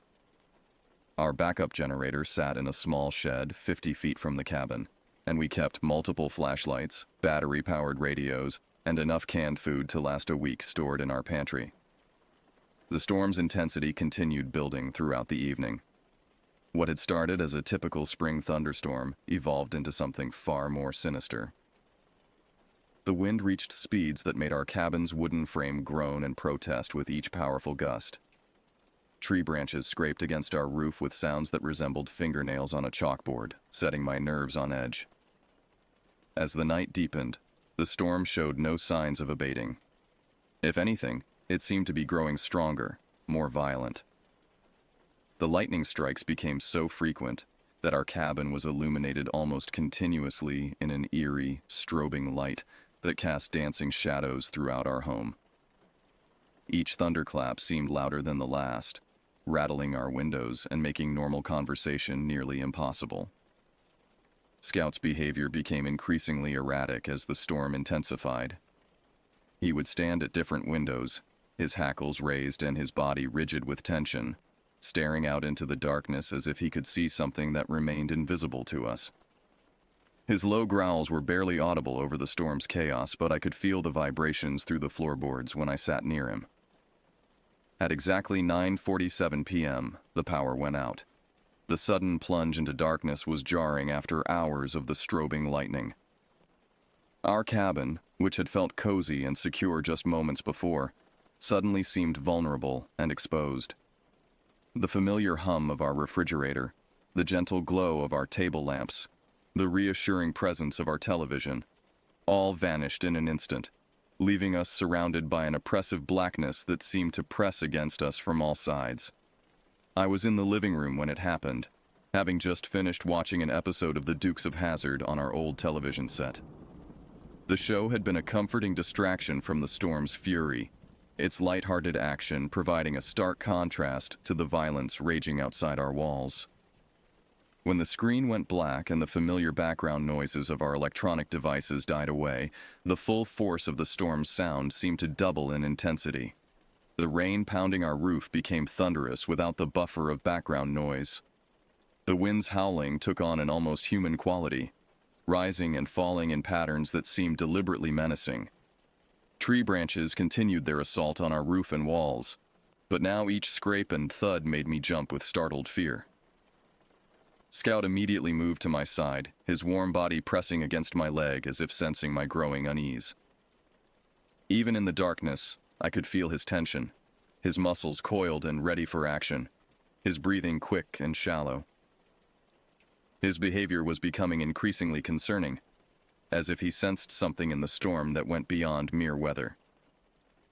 I fumbled around in the darkness, my hands searching for the heavy-duty flashlight my father always kept on the coffee table for emergencies.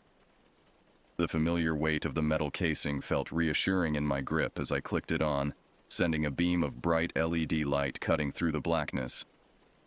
The cone of illumination revealed our living room exactly as I had left it, but somehow everything looked different in the harsh artificial light. Shadows seemed deeper, corners appeared more ominous. The logical thing to do was find my father and discuss our situation.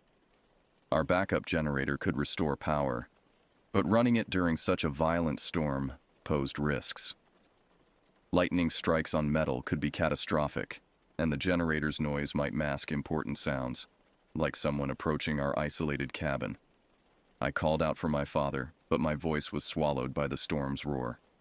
He was likely in his bedroom at the far end of our cabin, possibly already preparing emergency equipment or trying to reach someone on his battery-powered radio. Our cabin wasn't large, but the storm made communication between rooms nearly impossible without shouting. As I began moving toward his room, flashlight beam sweeping ahead of me, Scout suddenly stopped dead in his tracks. His entire body went rigid, and a low growl began rumbling in his throat, a sound I had never heard from him before. It was deeper, more primal than his usual warning growls when strangers approached our property. This sound spoke of genuine fear, of instinctual recognition of danger. I stopped walking and listened intently, trying to discern what had triggered Scout's reaction. At first I heard only the storm, wind, rain, thunder, and the creaking of our cabin's wooden structure. But then, underneath the natural chaos, I detected something else. Something that didn't belong. It was a sound barely perceptible above the storm's noise, but distinctly different from the natural symphony of wind and rain. It was rhythmic, deliberate, and completely out of place in our wilderness setting. As I strained to identify it, my blood began to pump faster, and my breathing became shallow with growing anxiety.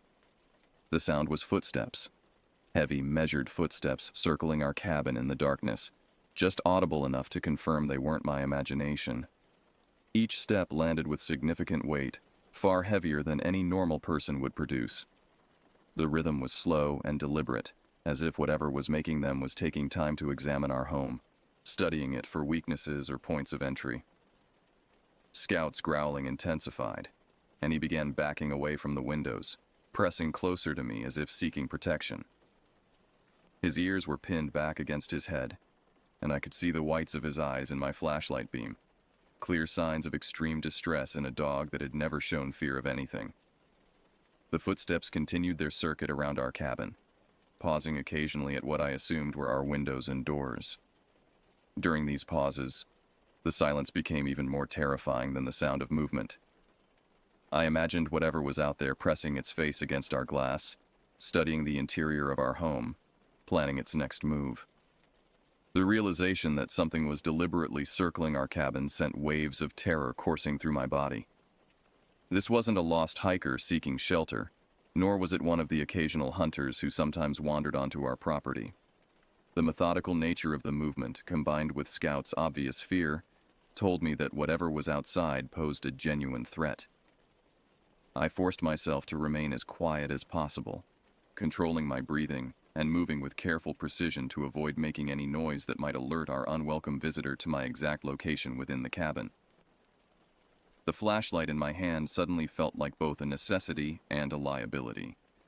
I needed its light to navigate safely, but its beam could potentially reveal my position to whatever was watching from outside. The footsteps paused directly outside our largest window, the one that faced our small front porch. I could hear what sounded like shuffling, as if something was positioning itself for a better view inside. The storm's lightning provided occasional illumination of our property, but the flashes were too brief and chaotic to reveal any clear details of what lurked in the darkness.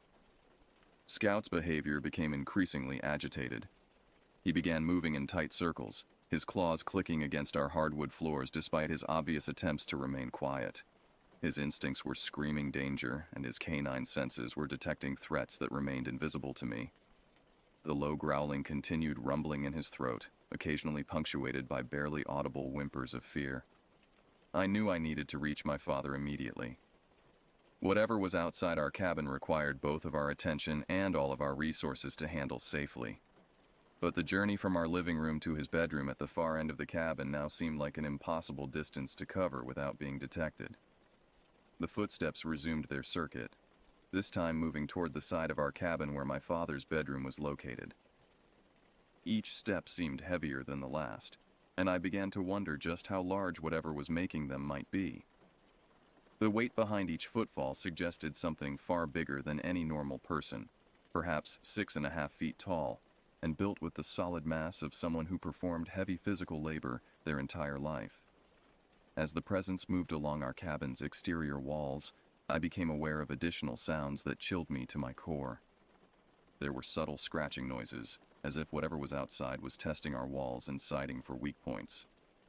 Occasionally, I heard what sounded like sniffing, deep, deliberate inhalations, as if our visitor was trying to gather information about the occupants inside through scent. The methodical nature of this examination was perhaps the most terrifying aspect of our situation.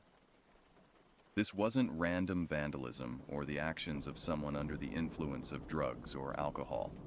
Whatever was outside was conducting a systematic reconnaissance of our home, gathering intelligence before making its next move. Lightning flashed again, and for a brief moment I thought I saw a shadow moving past our front window, something tall and broad that didn't match the silhouette of any animal native to our area. The shape was vaguely humanoid, but wrong in proportions that I couldn't quite identify in the brief illumination. Scout suddenly bolted toward my father's room, his fear apparently overcoming his instinct to stay close to me. His claws scrambled for purchase on our smooth floors as he rounded the corner leading to the bedroom hallway. I could hear his frantic scratching at my father's door, accompanied by urgent whimpering that would definitely wake my father if the storm hadn't already done so. The footsteps outside stopped abruptly. Whatever had been circling our cabin became completely motionless, and the sudden absence of sound was far more terrifying than the steady rhythm of movement had been. I realized that Scout's desperate flight to my father's room had likely been heard by our uninvited guest. The silence stretched for what felt like hours, but was probably only seconds, creating a tension that made my hands shake and my heart pound so loudly I was certain it could be heard outside. Then came a new sound that nearly made me drop my flashlight in terror. Someone, or something, was testing our front door handle. The metallic clicking of the latch being manipulated was clearly audible despite the storm's ongoing fury. Our door was locked, but the sound of someone attempting to gain entry sent panic surging through my entire body. I backed away from the front of our cabin, keeping my flashlight beam pointed at the door while trying to control my breathing enough to think clearly. The handle continued turning back and forth, each movement deliberate and patient. There was no frantic urgency in these attempts, no signs of panic or desperation. Whatever was trying to get inside was taking its time, methodically testing our defenses and looking for the easiest way to gain entry. I heard my father's bedroom door open, followed by his urgent voice calling my name. Scout's warning had successfully alerted him to our situation, but now we faced the challenge of communicating our danger without alerting whatever was outside to our exact positions and numbers. "Don't move." My father's voice carried down the hallway in a harsh whisper that barely reached me over the storm's continuous roar. "Stay exactly where you are, and don't make any sudden movements." The urgency in his tone was unlike anything I had ever heard before. My father was a man who prided himself on remaining calm under pressure. He had served 2 tours in the military and worked for 15 years as a firefighter before we moved to our mountain retreat. Hearing genuine fear in his voice sent my terror to new heights and confirmed that our situation was far more serious than I had initially realized. I remained frozen in place, flashlight beam still focused on our front door, where the handle had stopped moving but remained turned to the unlocked position. The door itself hadn't opened, suggesting that our deadbolt was still engaged. But the fact that someone had successfully manipulated our main lock was deeply disturbing. "I can see you from my window," my father continued in that same urgent whisper. "Listen to me very carefully. There's something outside that isn't human. It's not like any animal I've ever seen, and it's not like any person either. Do you understand what I'm telling you?"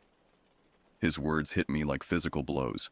My father wasn't given to exaggeration or flights of fancy. He was a practical man who dealt in facts and evidence, someone who had seen enough real danger in his lifetime to accurately assess threats. If he was telling me that whatever was outside our cabin wasn't human, then I had no choice but to believe him completely. "What do you mean it's not human?" I whispered back, my voice barely audible even to myself. "I mean exactly what I said," he replied, and I could hear him moving around his room, probably gathering weapons and emergency supplies. I got a clear look at it when lightning lit up the backyard. It's walking on two legs like a person, but it's wrong. The proportions are all wrong. The way it moves is wrong, and the size is wrong. It has to be nearly 7 feet tall and built like someone who could lift a car without effort. Scout had apparently remained in my father's room, because I could hear his continued whimpering and the sound of his claws scratching against the wooden floor. Even our dog, with his limited understanding of the situation, recognized that whatever was outside posed a threat unlike anything in his previous experience. "Can you make it back here without being seen?" my father asked. I evaluated the distance between my current position and his room. The hallway was straight and relatively short, but it required passing directly beneath two windows that faced different sides of our property. If whatever was outside had moved since testing our front door, there was a significant chance it might see me crossing between rooms. "I think so," I whispered back. "But what if it sees me moving?" "Then you run as fast as you can and don't look back," he replied without hesitation. "I've got my shotgun loaded and ready, but we need to be together if this thing decides to force its way inside." The thought of our cabin being invaded by something my father described as not human made my stomach clench with nausea. Our home, which had always felt secure and protected, suddenly seemed fragile and vulnerable. The wooden walls that had kept out weather and wildlife now felt inadequate against a threat that my father, with all his military and emergency response experience, couldn't easily categorize. I began moving slowly toward his room, keeping my flashlight beam pointed at the floor to minimize the chances of it being spotted from outside. Each step felt monumental, and I found myself holding my breath as I passed beneath the first window. The storm continued raging outside, providing some cover for any small sounds I might make, but also masking any noise our unwelcome visitor might produce. As I reached the halfway point of my journey, new sounds began emanating from outside our cabin. There was a rhythmic thumping against our walls, as if something was systematically testing the structural integrity of our home. Each impact was substantial enough to slightly vibrate the floorboards beneath my feet, suggesting tremendous force behind whatever was making them. "It's testing the walls." My father's voice carried a note of grim understanding. "It's looking for weak spots or places where it might be able to break through." The methodical nature of this examination was perhaps more terrifying than violent assault would have been. Violence implied emotion, passion, or desperation, human motivations that could be understood and potentially reasoned with. This systematic approach suggested intelligence and planning, characteristics that made our situation exponentially more dangerous. I finally reached my father's room and slipped inside, immediately turning to help him secure the door. He had already moved his heavy dresser partway across the entrance, creating a barricade that would slow down any attempts at forced entry. His face was pale in the flashlight beam, and I could see sweat beading on his forehead despite the cold temperature. Scout immediately pressed against my legs, his warm body trembling with fear, but his presence providing some small comfort in our terrifying situation. My father's shotgun lay across his bed, its dark metal gleaming in the artificial light. Boxes of shells sat open beside it, and I realized he had been preparing for the possibility of armed conflict. "What exactly did you see?" I asked, needing more details to understand what we were facing. Something that walks upright like a man but moves like a predator, he replied grimly. Its arms hang down past where they should, and its head doesn't sit on its shoulders the way a person's would. When the lightning illuminated it, I could see its outline clearly against the trees, and I'm telling you, it's not anything that should exist in nature. The systematic examination of our cabin's exterior continued for what felt like hours, but was probably only minutes. Whatever was outside moved with patience and deliberation that suggested it had all the time in the world to find a way inside. The thumping against our walls became more focused, concentrating on areas where our structure might be weakest, around windows near the foundation, and at the corners where support beams joined. My father moved around his room with military precision, checking his ammunition supply and ensuring that his radio equipment was functioning properly. Our landline phone had gone dead when the power failed, and our cell phones showed no signal bars, leaving us completely cut off from outside help. The battery-powered emergency radio crackled with static and distant weather reports, but no voices that might provide assistance or guidance. We need to consider the possibility that this thing might actually get inside, my father said quietly, his training overriding his fear enough to think tactically about our situation. If that happens, we need to be ready to defend ourselves or escape quickly. He pulled out a detailed map of our property and the surrounding wilderness, spreading it across his bed in the flashlight beam. Using his finger, he traced potential escape routes that would lead us away from our cabin and toward the nearest road where we might encounter other people or find help. The problem is that we don't know if this is just one individual or if there might be others, he continued, his voice grim with realization. If we run outside and there are more of them waiting, we could be trapped in the open with nowhere to hide. Scout suddenly lifted his head from where he had been lying beside the bed, his ears perked forward and his body rigid with attention. A low growl began rumbling in his throat, but this time it carried a different quality. Less fear and more warning, as if he had detected a change in our situation that required immediate attention. The sounds from outside our cabin had stopped completely. The abrupt silence was far more ominous than the systematic testing had been. At least when we could hear movement, we knew where our unwelcome visitor was located and what it was doing. Now, in the absence of any audible activity, our imaginations began filling the void with possibilities that were somehow worse than the reality we had been experiencing. "It's repositioning," my father whispered, moving toward his window but staying well back from the glass. "Whatever it was doing out there, it's finished, and now it's moving to the next phase of whatever it has planned." The storm continued its assault on our cabin, but even the thunder and lightning seemed subdued compared to the tension that now filled our small space. Every sound became suspect. Every shadow in our flashlight beams could potentially hide something threatening. The familiar surroundings of my father's bedroom now felt like a bunker under siege. Then we heard it. The unmistakable sound of our front door opening. Despite our deadbolt, despite our locked handle, despite every precaution we had taken, something had gained entry to our cabin. The hinges creaked slightly as the door swung open, followed by the distinct sound of heavy footsteps crossing our threshold and entering our living room. "How is that possible?" I whispered, my voice barely audible even to myself. My father's face had gone completely pale, and his hands tightened around his shotgun with white-knuckled intensity. He moved closer to our bedroom door, listening intently to the sounds coming from the front of our cabin. Scout pressed himself against the floor, his body language indicating that he wanted to hide but was prepared to fight if necessary. The footsteps moved slowly through our living room, pausing occasionally as if whatever had entered was examining our belongings or familiarizing itself with the layout of our home.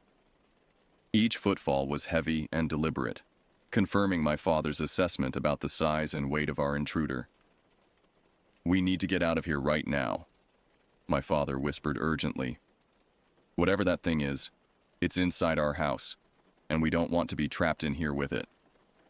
He moved to his window and carefully examined the screen and latch mechanism. Our cabin sat elevated on a foundation that put the bedroom windows about 4 feet off the ground. Not an impossible drop, but one that would require careful maneuvering, especially in the darkness and storm conditions. The footsteps in our living room began moving toward the back of the cabin, heading in the direction of our hallway and bedrooms. Whatever had entered our home was conducting the same methodical examination of the interior that it had performed outside, systematically exploring each room and gathering information about the layout. "It's coming this way," my father said grimly. "We have maybe 30 seconds before it reaches this door." He quickly began removing the screen from his window while I gathered our emergency supplies and prepared Scout for an escape attempt.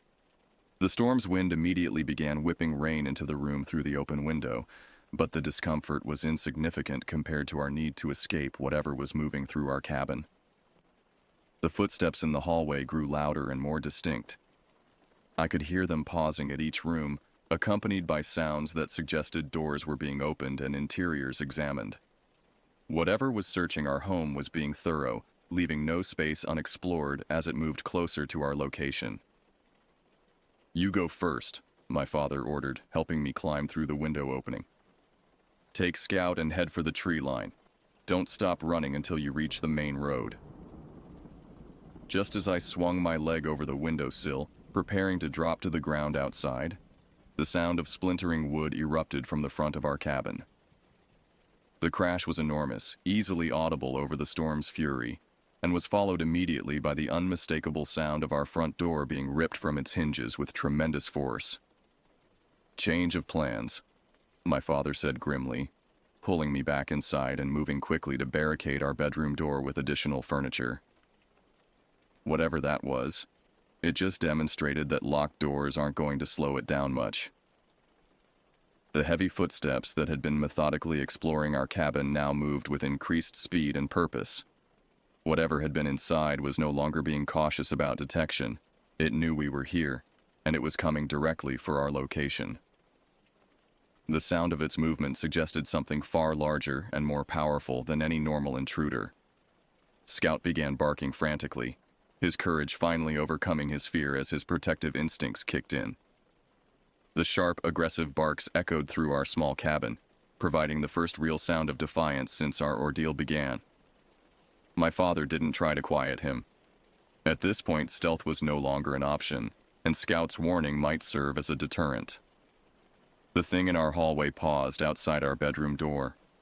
I could hear it breathing, deep, labored inhalations that sounded wrong in ways I couldn't articulate. The rhythm was too slow, the volume too great, and there was a wet, congested quality that suggested something fundamentally different from normal human respiratory patterns. Then came the first impact against our door. The entire frame shook with the force of the blow, and I could see the wood beginning to crack around the hinges. Our barricade of furniture shifted slightly, but held firm, buying us precious seconds to prepare for what seemed inevitable. My father raised his shotgun, positioning himself to have a clear line of fire when the door finally gave way. "Stay behind me and be ready to run," he instructed, his voice steady despite the terror of our situation. "If this goes badly, you take Scout and you get out of here no matter what happens to me." The second impact was even stronger than the first. The door frame splintered visibly, and our furniture barricade slid backward several inches across the floor. Whatever was trying to break in possessed strength that defied rational explanation, the kind of force that should have required heavy machinery or multiple people working together. Scout positioned himself between us and the door, his hackles raised and his teeth bared in a display of aggression that would have been impressive against any normal threat. But as the third impact shook our entire room, I realized that his courage, while admirable, would be little protection against whatever possessed the power to demolish our defenses so easily. The fourth impact finally breached our door. Wood exploded inward in a shower of splinters and debris, and our furniture barricade was scattered across the room as if it weighed nothing. Through the destroyed entrance, I caught my first glimpse of what had been terrorizing us, and the sight would haunt my nightmares for years to come. It stood nearly 7 feet tall, just as my father had described, but the reality was far more terrifying than any description could convey. Its proportions were wrong in every conceivable way. Arms that hung too low, shoulders that were too broad, and a head that sat at an unnatural angle on its massive frame. In the chaotic illumination of our flashlight beams and the storm's lightning, I could see that its clothing was torn and filthy, as if it had been living in the wilderness for an extended period. But it was the face that would forever be burned into my memory.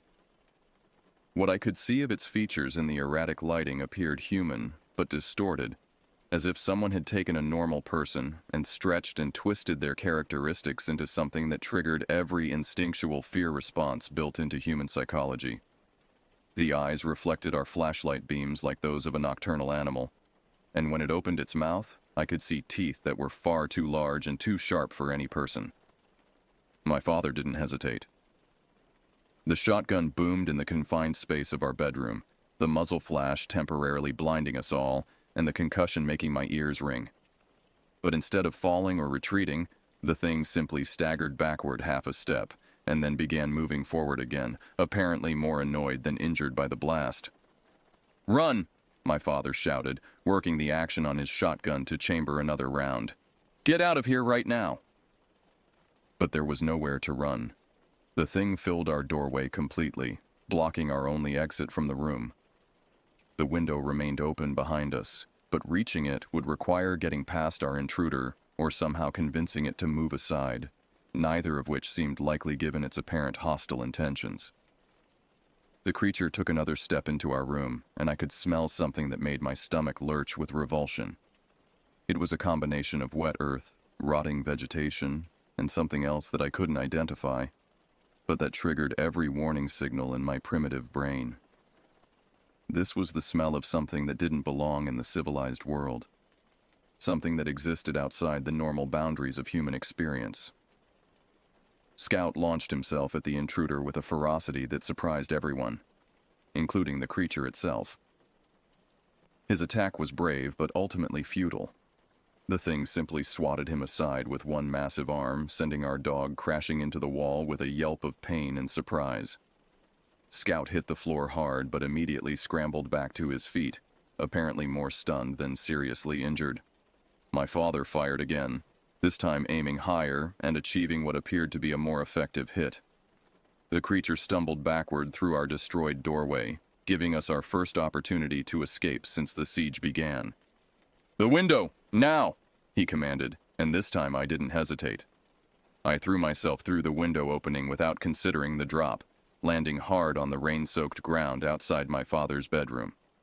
The impact drove the breath from my lungs and sent sharp pains shooting through my knees and ankles, but adrenaline masked most of the discomfort. Scout landed beside me a second later, apparently having made the same leap with more canine grace.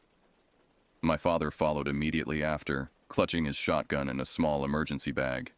He hit the ground running, grabbing my arm and pulling me toward the tree line without pausing to assess our surroundings or check for injuries. Behind us, I could hear the creature moving through our cabin, its heavy footsteps accompanied by the sounds of furniture being overturned and walls being damaged. "Don't look back," my father commanded as we ran through the storm toward the relative safety of the woods. "Whatever you do, don't look back, and don't slow down until we reach the main road." The rain was falling in sheets that made visibility nearly impossible beyond a few feet.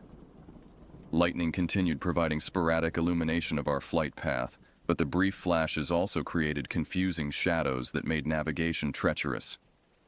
The ground beneath our feet was muddy and slippery, covered with fallen branches and debris from the storm's ongoing assault. Scout ran beside us, occasionally stumbling but maintaining our pace despite his earlier collision with the wall. His presence provided some comfort, but I could tell he was favoring his left side where he had impacted our bedroom wall. The fact that he continued running without complaint spoke to both his determination and the severity of our situation. Behind us, the sounds from our cabin grew louder and more destructive. I could hear glass breaking, wood splintering, and what sounded like entire sections of wall being torn apart. Whatever we had left behind was systematically destroying our home, either searching for something specific or simply venting its rage at our escape. "What was that thing?" I gasped as we pushed through the underbrush toward the dirt road that connected our property to the outside world.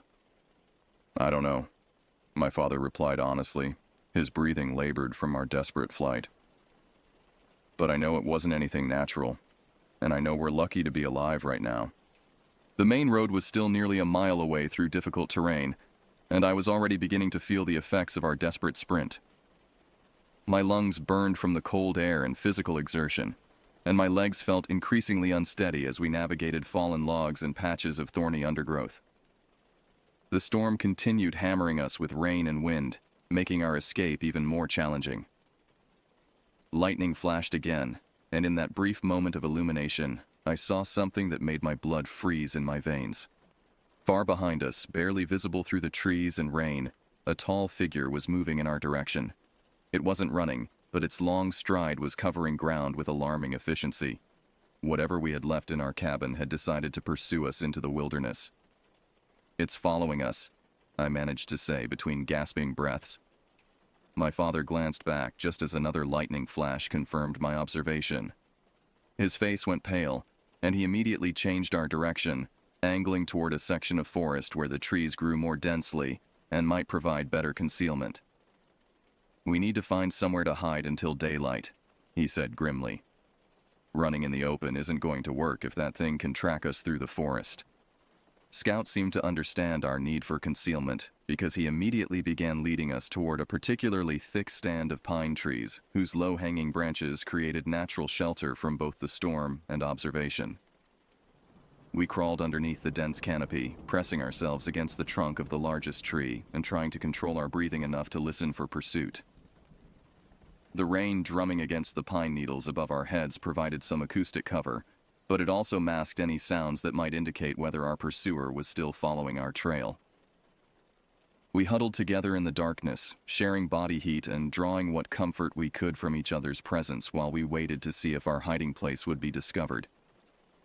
Minutes passed like hours as we strained to hear any indication of movement in the forest around us. The storm continued its assault, and occasionally lightning would illuminate our immediate surroundings. But we saw no sign of the creature that had destroyed our home and driven us into the wilderness. "We need to keep moving toward the road," my father finally whispered. "Staying here too long is just giving it more time to track us down." As we prepared to continue our escape, Scout suddenly lifted his head and looked back in the direction we had come. His ears were perked forward, and a low growl began rumbling in his throat, the same warning sound he had made when the creature first approached our cabin. Whatever was hunting us through the forest had found our trail again. We spent the remainder of that terrifying night moving through the forest in short sprints, hiding whenever Scout's behavior indicated that our pursuer was getting close, and gradually working our way toward the main road where we might find help or at least escape our isolated predicament. The creature seemed to be tracking us with supernatural ability, always appearing to know our general direction despite our attempts at concealment and misdirection. Dawn finally began breaking around 6:30 in the morning, and with the first gray light filtering through the storm clouds, we heard the most welcome sound imaginable, the distant rumble of a vehicle on the main road.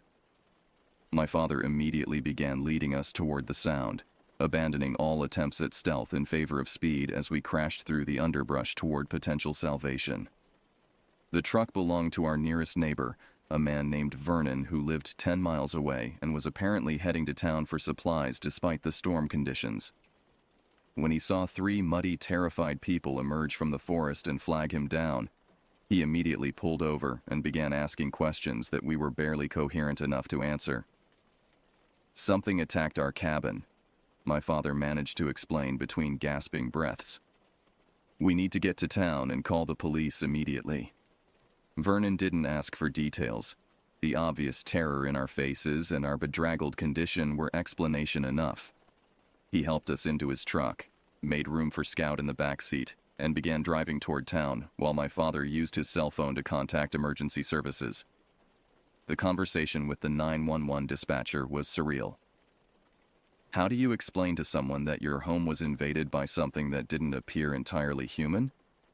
How do you describe footprints that looked more like claws than feet?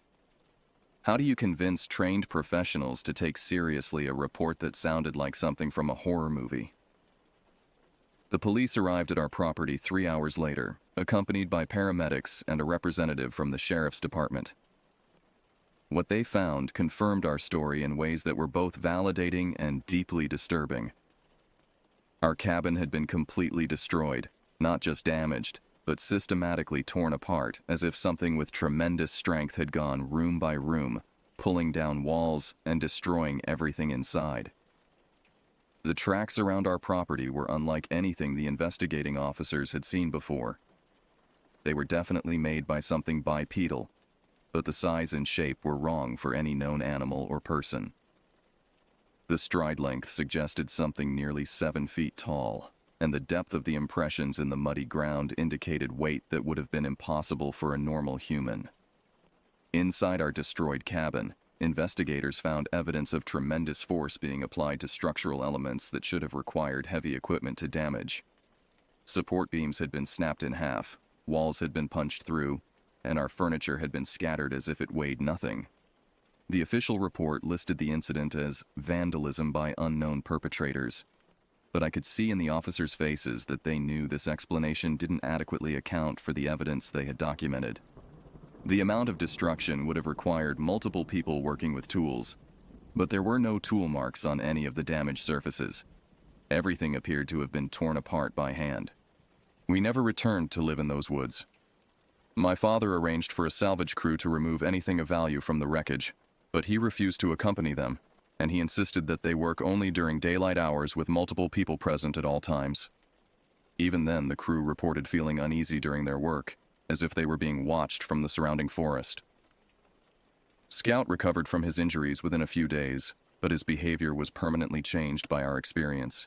He became extremely protective of our family and showed signs of anxiety whenever we were in wooded areas or rural locations.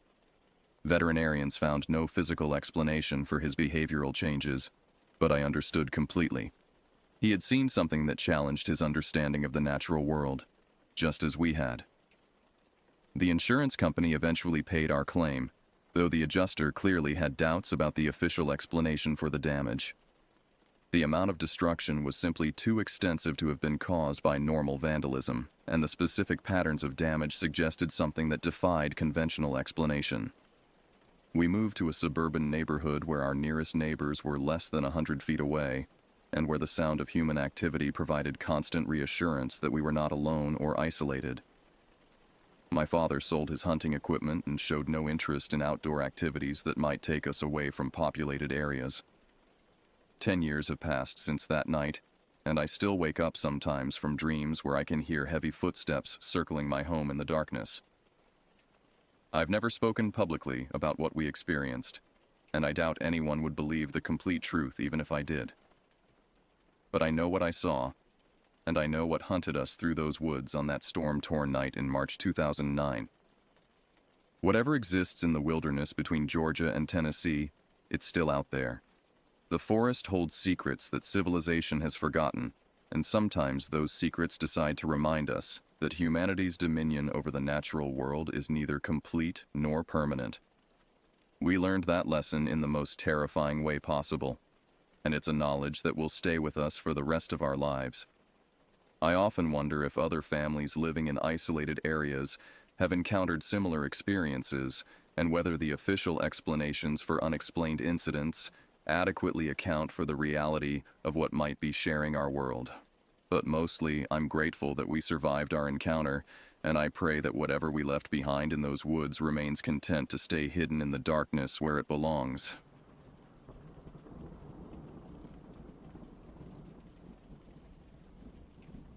The decision to hike the Anasazi Trail came after months of desk work had left me desperate for wilderness. April 2023, I just turned 32 and promised myself more adventure, less routine. The remote trail system in northern Arizona was perfect: challenging terrain, minimal traffic, and a chance to test the expensive gear-gathering dust in my closet. Online forums described the area as pristine and untouched, but occasionally mentioned odd wildlife encounters. One user claimed hearing unexplained vocalizations at night. Another insisted their food cache had been meticulously dismantled while they slept. Most dismissed these as encounters with clever bears or mountain lions. Perfect material for campfire stories. Nothing more. My research led me to an obscure hiking journal where someone mentioned local Native American warnings about traveling alone in those woods. Something about the land being sacred, inhabited by entities that shouldn't be disturbed. I dismissed it as cultural superstition overlaid on natural phenomena. I'd always been skeptical of supernatural claims. I packed meticulously. Topographical maps, emergency satellite beacon, first aid supplies, water purifier, and enough food for 7 days, though I planned for 5. The preparations felt excessive, but isolation demands caution. Once you're 20 miles from civilization with no cell service, self-reliance becomes your only safety net. The trailhead parking lot was empty when I arrived Tuesday morning. The registration logbook showed only 2 other hikers had entered in the past week. Both had marked their exit dates already. I hesitated before signing my name and planned route. Something felt wrong about announcing my presence and intentions to the empty forest. The first day passed uneventfully. The trail wound through dense pine forest before climbing into rocky terrain. I covered 12 miles before setting up camp near a small stream. As daylight faded, the silence became oppressive. No insect chirps, no night birds, just the occasional whisper of wind through needles. Even the stream seemed to move without sound, water sliding silently over ancient stones. That first night, exhaustion overwhelmed any unease. I fell asleep quickly inside my tent, the forest around me fading to black. A sound woke me around 3 a.m., something large moving through brush nearby. Not unusual in wilderness areas, but the deliberate pace suggested it wasn't simply passing through. It circled my campsite 3 times before stopping directly outside my tent. I froze, barely breathing, my hand finding the hunting knife beside my sleeping bag. Minutes passed. Whatever stood outside remained motionless. No breathing sounds, no shuffling feet. Just presence. I considered my options. Make noise to scare it away. Use the emergency beacon. Both seemed premature. Eventually, I drifted back to sleep, attributing the encounter to deer or elk curious about human intrusion. Morning revealed no tracks around my tent, despite soft ground that should have recorded any visitor. My food bag, properly suspended from a tree branch, remained untouched. Nothing appeared disturbed, yet something felt fundamentally wrong with the forest. Birds that should have announced dawn remained silent. Small animals were conspicuously absent. I packed quickly, eager to continue deeper into the wilderness. As I shouldered my backpack, movement caught my eye, something watching from between distant trees. Just a glimpse, tall, impossibly thin, upright. When I turned fully toward it, nothing remained but swaying branches. That should have been my first warning.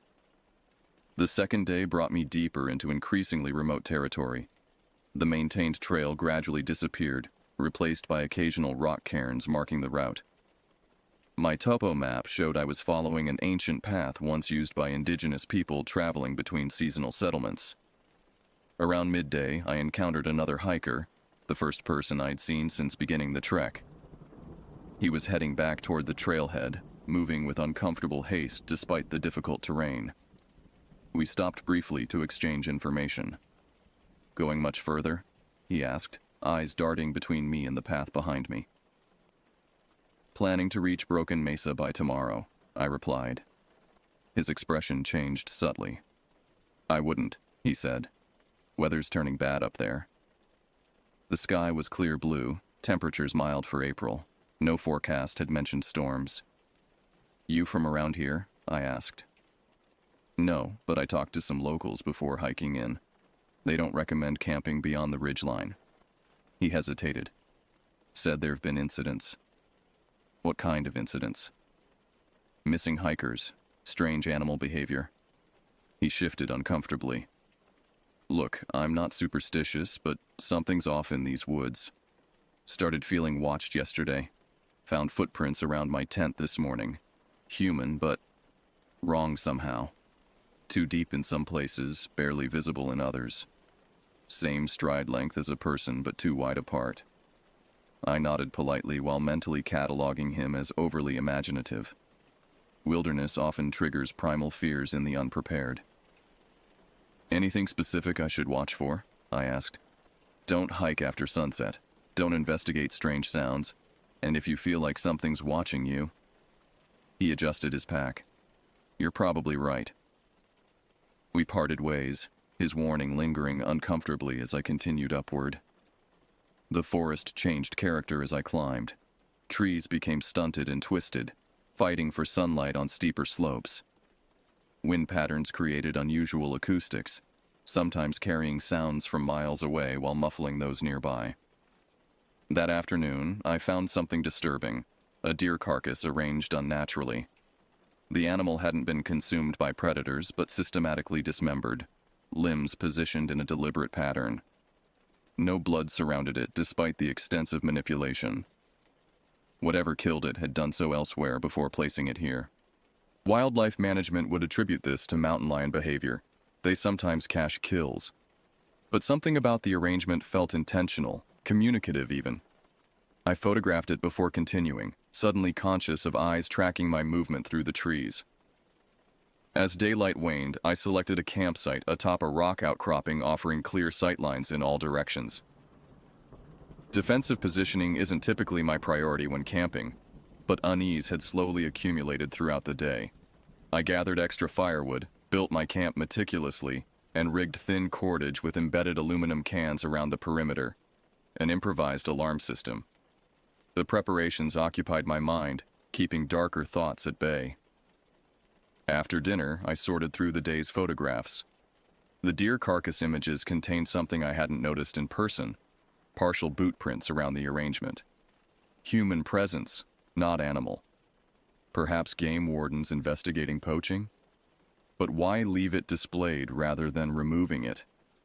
Night fell completely. My fire burned low. The silence intensified until my heartbeat seemed offensively loud. I was preparing for sleep when I heard it. Rhythmic footsteps circling my position. Too regular for an animal, too persistent for another hiker. The footsteps maintained perfect timing, always just beyond firelight. When I shined my flashlight toward the sound, the steps immediately stopped, resuming only when darkness returned. This continued for hours. My alarm system never triggered, suggesting whatever circled remained just beyond my perimeter. Around midnight, I shouted into the darkness, demanding identification. My voice echoed unanswered across the canyon. The footsteps ceased temporarily before resuming at precisely the same pace, neither intimidated nor provoked by my challenge. I didn't sleep. As dawn approached, I heard a single set of retreating footsteps, followed by a high-pitched sound somewhere between whistle and scream, carrying impossibly far across the morning air. The discovery of boot prints around my campsite that morning confirmed someone had indeed circled my position throughout the night. The impressions matched those I'd photographed near the deer carcass, standard hiking treads but with unusual depth distribution, as if whoever made them carried tremendous weight despite moving silently. I considered turning back. The satellite phone offered connection to emergency services, but what would I report? Footprints? Strange sounds? Nothing constituted legitimate danger, only unease. Pride prevented retreat. I'd planned this trip for months, and rational thought suggested a human explanation existed for everything I'd experienced. My route that day would take me through a narrow valley toward Broken Mesa, where ancient cliff dwellings supposedly remained partially intact. The trail descended sharply into denser forest before following a seasonal stream bed. Visibility decreased dramatically compared to previous terrain. 3 miles into the day's hike, I found a small leather pouch hanging from a tree branch directly across the path, positioned at eye level, impossible to miss.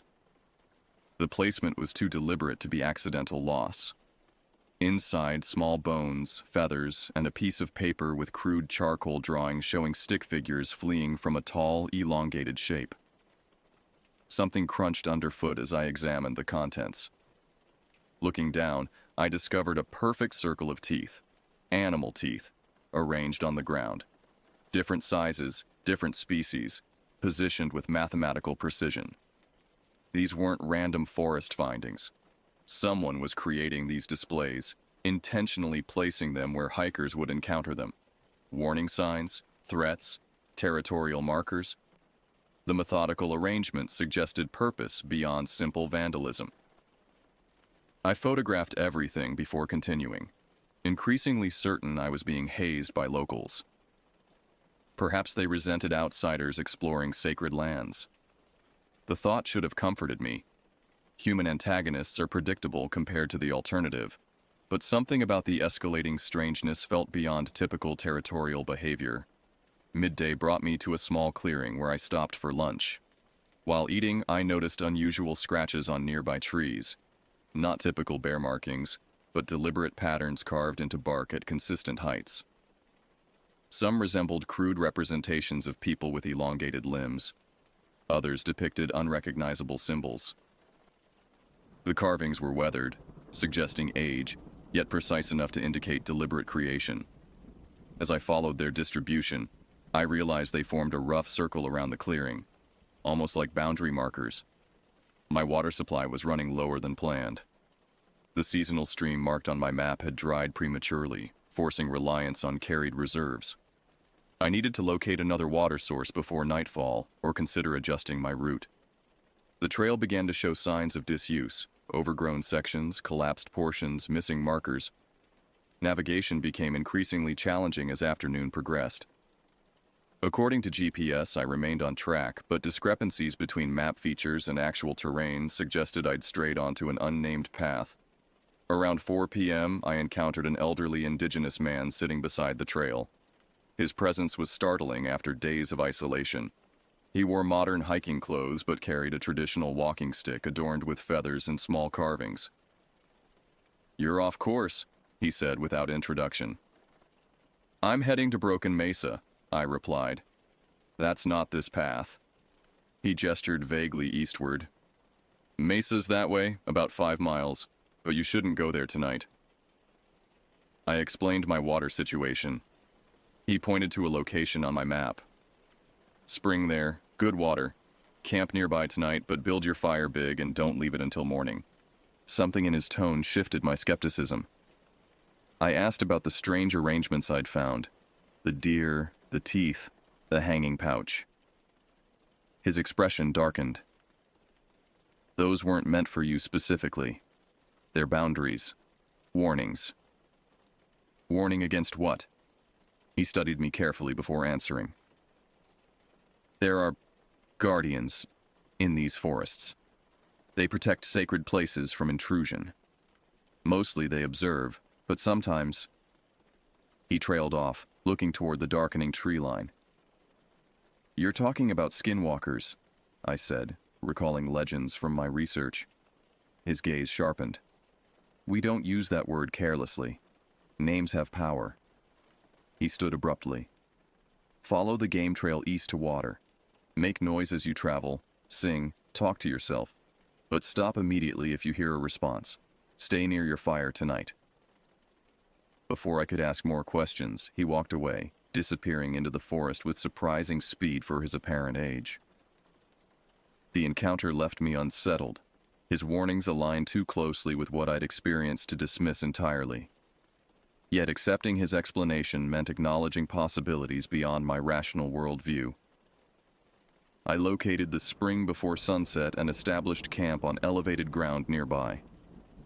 Following the old man's advice, I built the largest fire safely possible and arranged my sleeping bag beside it rather than setting up my tent. As darkness fell completely, the forest around me transformed. Shadows moved independent of wind.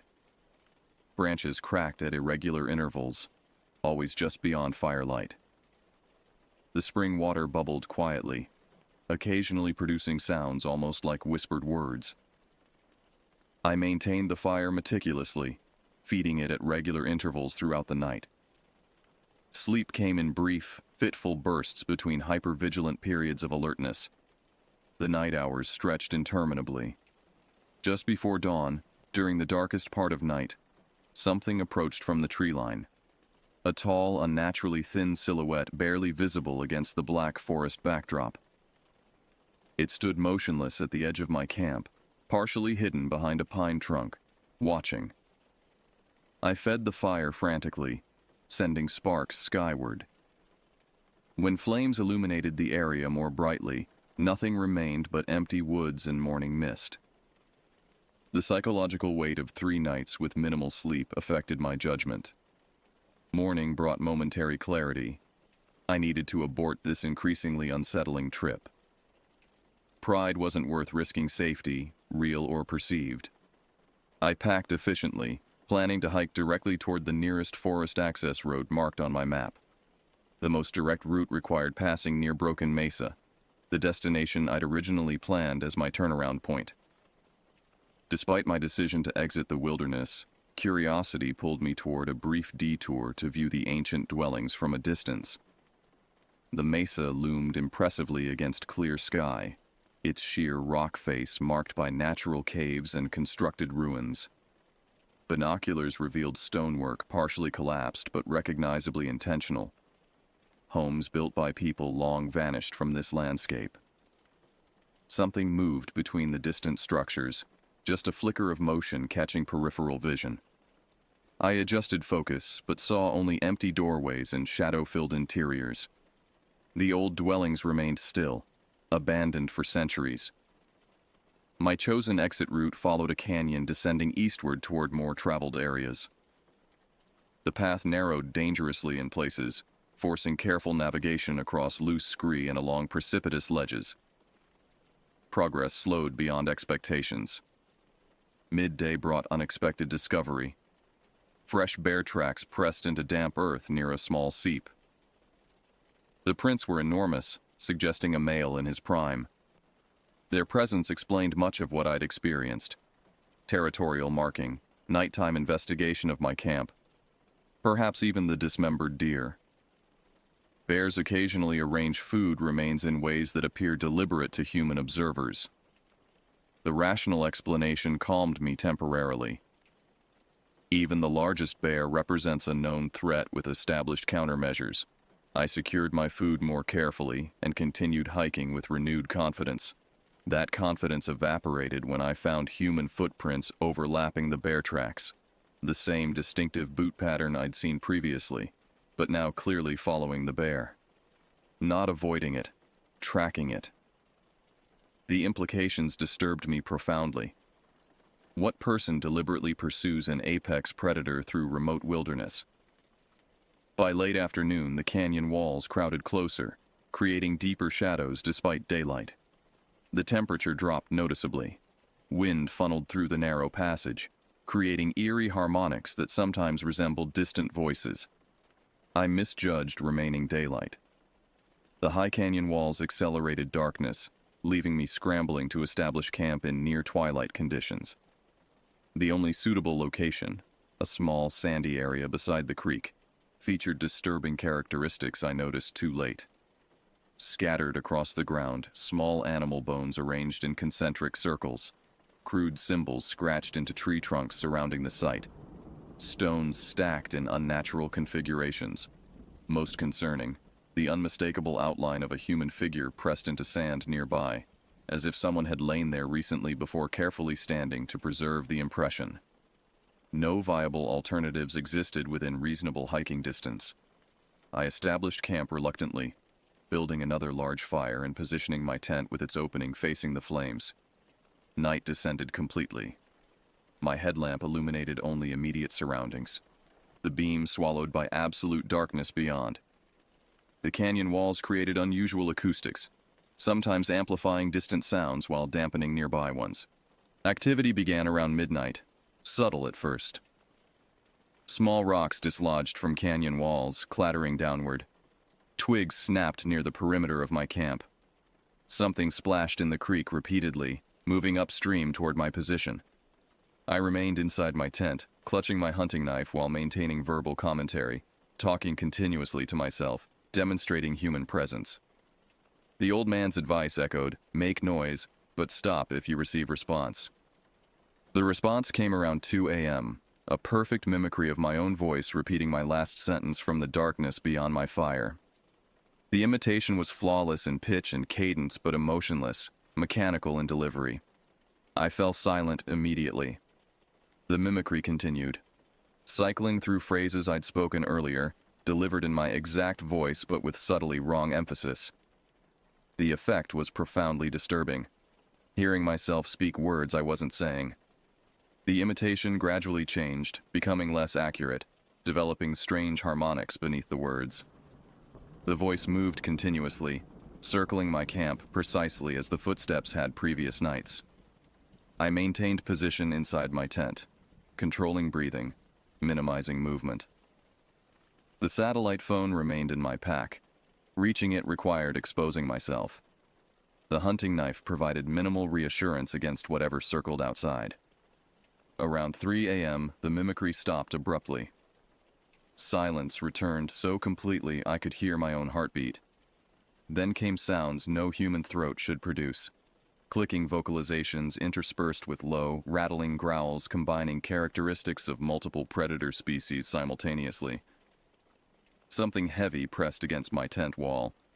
Not enough to collapse it, but sufficient to demonstrate presence inches from where I lay. The fabric distended inward, forming an impression approximately hand-shaped but too large, fingers too elongated. I remained absolutely motionless, barely breathing.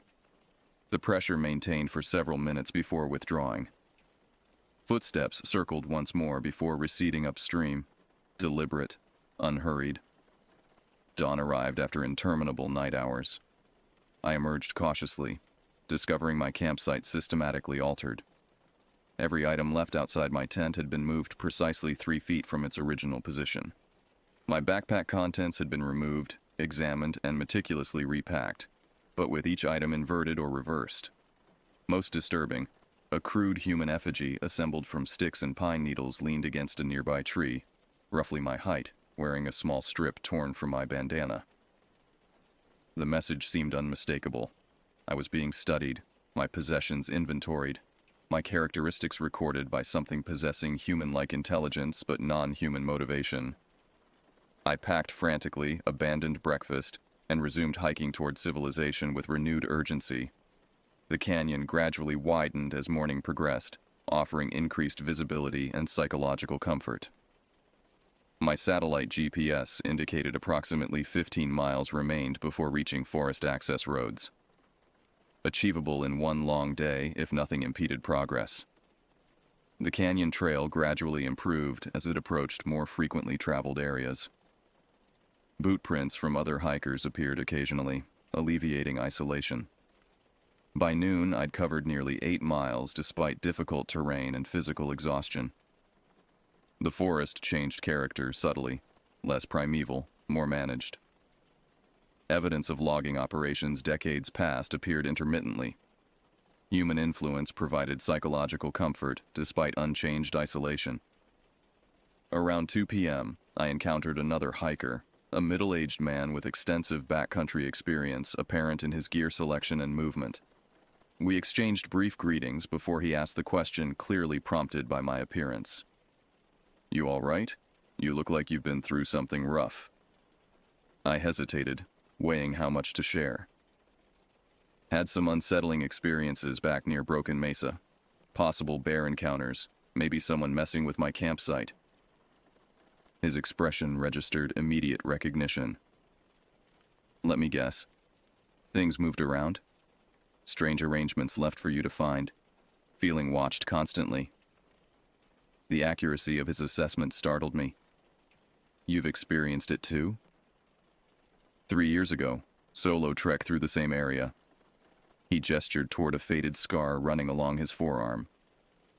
"Got this climbing down a ravine too fast trying to get out. Whatever's back there, it doesn't like solitary hikers in its territory." "You believe it's a person?" I asked. Started thinking that. Makes sense. Territorial local, maybe someone unbalanced living off-grid. But then I found tracks after rainfall. He paused. Human-shaped but wrong proportions, too long, strange weight distribution, and they appeared behind me in places I'd just checked minutes before. We compared experiences while continuing toward the trailhead. His encounter had ended when he reached more trafficked areas, the phenomenon apparently avoiding witness concentration. Local indigenous population has legends, he explained. Something that guards boundaries between their sacred lands and outside world. Most consider it symbolic, but older tribal members take it literally. The Skinwalker legends, I suggested. He nodded uncomfortably.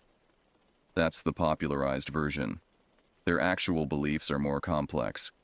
Entities that exist in transitional spaces, neither fully physical nor spiritual. They believe acknowledging or naming these things directly invites attention. Too late for that, I replied grimly. We hiked together until our paths diverged 3 miles later, his route leading to a different trailhead than my planned exit. Before departing, he offered final advice. Whatever you experienced, it typically stops once you're back in populated areas. But for weeks afterward, watch for signs it followed. Objects moved in your home. Unexplained sounds at night. If that happens, find someone from the local tribe. They have protocols for breaking connections once established. The warning lingered as I continued alone. 8 miles remained before reaching my vehicle, challenging but achievable before nightfall if I maintained pace. 5 miles from the trailhead, I discovered something profoundly unsettling. My own boot prints heading in the opposite direction, unmistakably mine based on distinctive wear patterns, apparently made recently in soft earth. Impossible given I hadn't passed this way previously. The implications paralyzed me momentarily. Either someone wearing identical boots had preceded me, or something capable of perfect mimicry was creating deliberate psychological distress. The discovery accelerated my pace to near running despite exhaustion and heavy pack. Rational thought eroded under primal fear response. I needed to reach civilization before nightfall, regardless of physical cost. 3 miles from safety, the forest darkened prematurely. Weather conditions had changed while I focused on hiking. Heavy cloud cover now blocked afternoon sun, creating artificial twilight hours before actual sunset. The temperature dropped dramatically. Wind patterns shifted, now blowing directly against my back, carrying my scent forward along the trail ahead. Periodic gusts brought unusual sounds, clicking vocalizations, branch movements inconsistent with natural wind effects, occasional mimicry of hiking rhythms pacing mine precisely. 2 miles from the trailhead, I discovered fresh tracks alongside the trail. The same distinctive human but wrong footprints I'd observed previously. They paralleled my route without overlapping it, maintaining consistent distance like an escort rather than pursuit. The tracks occasionally disappeared completely, despite continuous soft ground that should have recorded passage. In several locations, they transitioned from leading ahead of me to suddenly appearing behind, as if whatever made them could relocate instantaneously.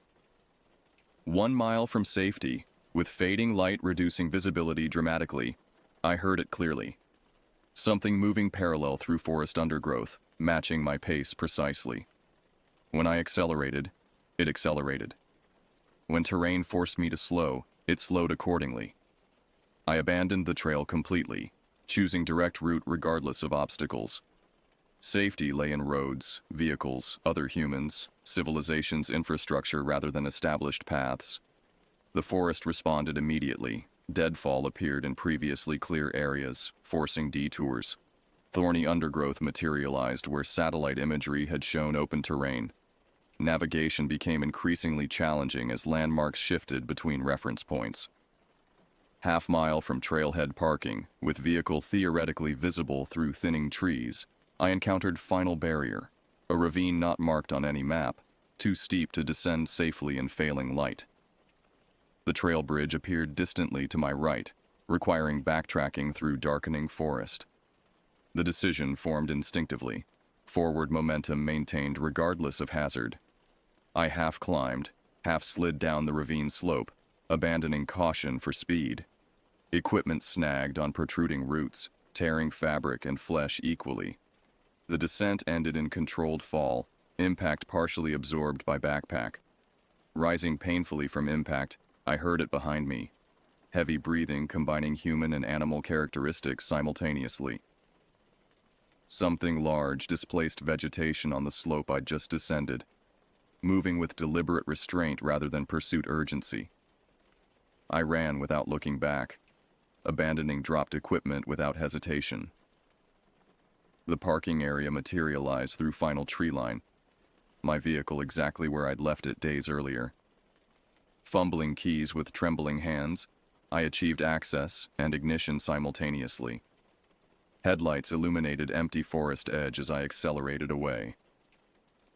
The rearview mirror reflected nothing beyond normal darkness. The encounter appeared concluded with my escape.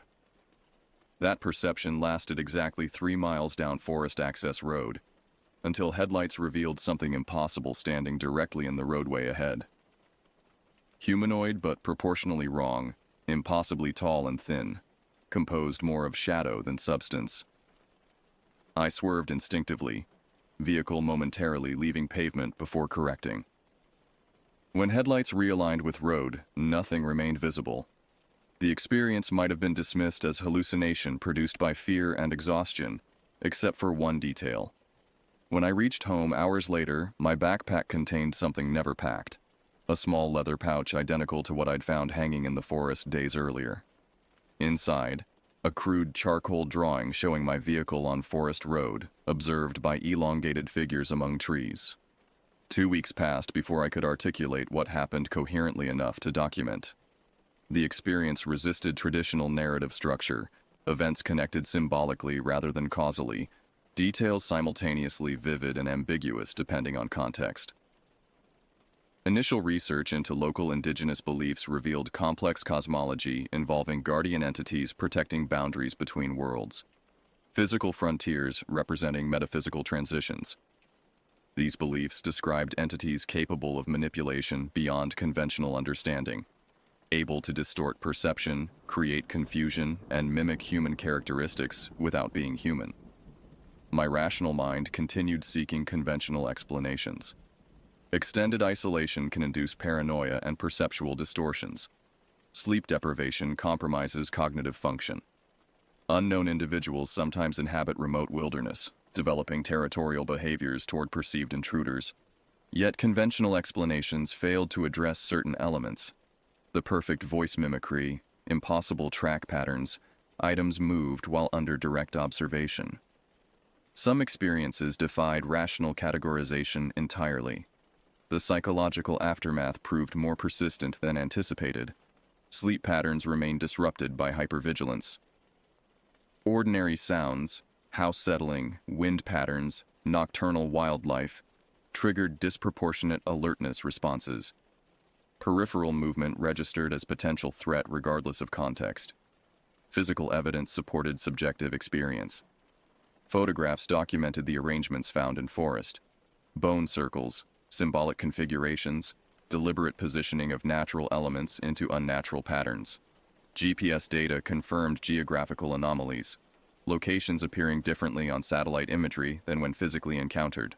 Most compelling, objects continuing to change position within my secured home. Keys relocated overnight despite doors remaining locked. Food items rearranged in precise patterns inside closed refrigerator. Muddy footprints appearing on floors recently cleaned, always partial, never complete enough to identify definitively. 3 weeks after returning, I contacted an anthropologist specializing in indigenous beliefs of the Southwest. Without revealing personal experience, I inquired about skinwalker legends and territorial entities described in local folklore. Her response proved simultaneously illuminating and disturbing. These traditions describe phenomena at intersection of physical and metaphysical reality. Modern interpretation dismisses them as superstition, but indigenous knowledge systems recognize permeable boundaries between worlds. Their protective protocols aren't based on superstition, but generations of accumulated observation. She explained purification rituals designed to break connections once established. Salt barriers around sleeping areas, specific botanical preparations burned at entryways, symbolic representations deliberately broken or dispersed. Most importantly, absolute refusal to acknowledge or directly name the entity once separated from its territory. The power lies in attention, she explained. These phenomena require acknowledgement to maintain connection. Refusing recognition eventually terminates the relationship. I implemented recommended protocols despite intellectual skepticism. Salt lines established around bed and doorways. Botanical elements positioned strategically throughout living space. Personal items rearranged to disrupt established patterns. The interventions produced immediate effect. Household disturbances decreased significantly within days. Sleep gradually normalized. Hypervigilance responses diminished to manageable levels. Two significant exceptions persisted. First, recurring dreams featuring forest environments never visited, but recognizably similar to Anasazi territory. These dreamscapes contained impossible architectural elements, structures that changed configuration when observed directly, pathways that connected discontinuous locations, organism classifications that combined multiple species characteristics simultaneously. Second, periodic discovery of small leather pouches identical to forest findings, appearing in previously searched locations within my home.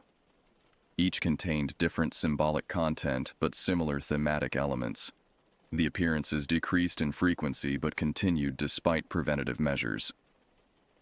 6 weeks after returning, I encountered the elderly indigenous man from the forest unexpectedly, standing outside local grocery store as if waiting specifically for my arrival. His presence hundreds of miles from original meeting location defied probability. "It followed you," he stated without introduction. "I've implemented the protective measures," I replied. He nodded approval. "Good beginning, but connection remains active because you continue documenting experience." He gestured toward my phone containing photographic evidence and journal entries. "Attention sustains relationship. Documentation creates permanent pathways." "You're suggesting I delete everything? Pretend it never happened?" "Not denial. Completion." He handed me small fabric bundle containing unidentified botanical elements. "Burn these while deliberately concluding narrative. Establish endpoint in documentation and personal conception simultaneously. Then permanent separation becomes possible." His advice aligned with indigenous protocols previously researched, narrative conclusion as spiritual technology rather than mere psychological coping mechanism. I implemented his recommendation that evening, ceremonially burning provided elements while formally concluding written documentation. The ritual felt simultaneously ridiculous and profound. Conscious engagement with methodologies outside rational framework, yet potentially effective within alternative epistemological systems. The effects manifested immediately. Household disturbances ceased completely. Dream intrusions diminished significantly. The persistent sense of observation reduced to background awareness rather than forefront consciousness. Most significantly, leather pouches stopped appearing entirely. 2 months have now passed since forest encounter. Conventional functioning has largely resumed, though certain behavioral modifications persist. Reluctance towards solitary wilderness travel, hyper-awareness in natural settings, instinctive aversion to mimicry sounds regardless of source. The experience remains categorically unresolved. Empirical evidence supports subjective perception, yet contradicts conventional understanding of reality parameters. The phenomenon exists in liminal space between verifiable occurrence and psychological manifestation, simultaneously real and symbolic depending on interpretive framework applied. I've chosen pragmatic position. Absolute verification remains impossible, but potential consequences of dismissal outweigh benefits. I maintain protective protocols without requiring complete belief in their necessity. I acknowledge indigenous knowledge systems without abandoning critical thinking. Most importantly, I recognize boundaries between wilderness and civilization, known and unknown, physical and metaphysical. I respect these transitions rather than challenging their validity. The leather pouches remain secured in metal container, neither destroyed nor displayed. Their ambiguous status mirrors my own relationship with the experience, neither fully embraced nor rejected, but contained within boundaries established through deliberate limitation of attention. One certainty remains absolute. I will never return to those specific forests alone. What exists there, whether external entity or psychological projection, responds to observation with reciprocal interest. The exchange, once established, continues beyond geographical limitation unless deliberately terminated. Some boundaries exist specifically to separate incompatible realities. Crossing them creates consequences regardless of belief or intention. The watcher in the woods continues its vigilance. I've simply stopped looking back.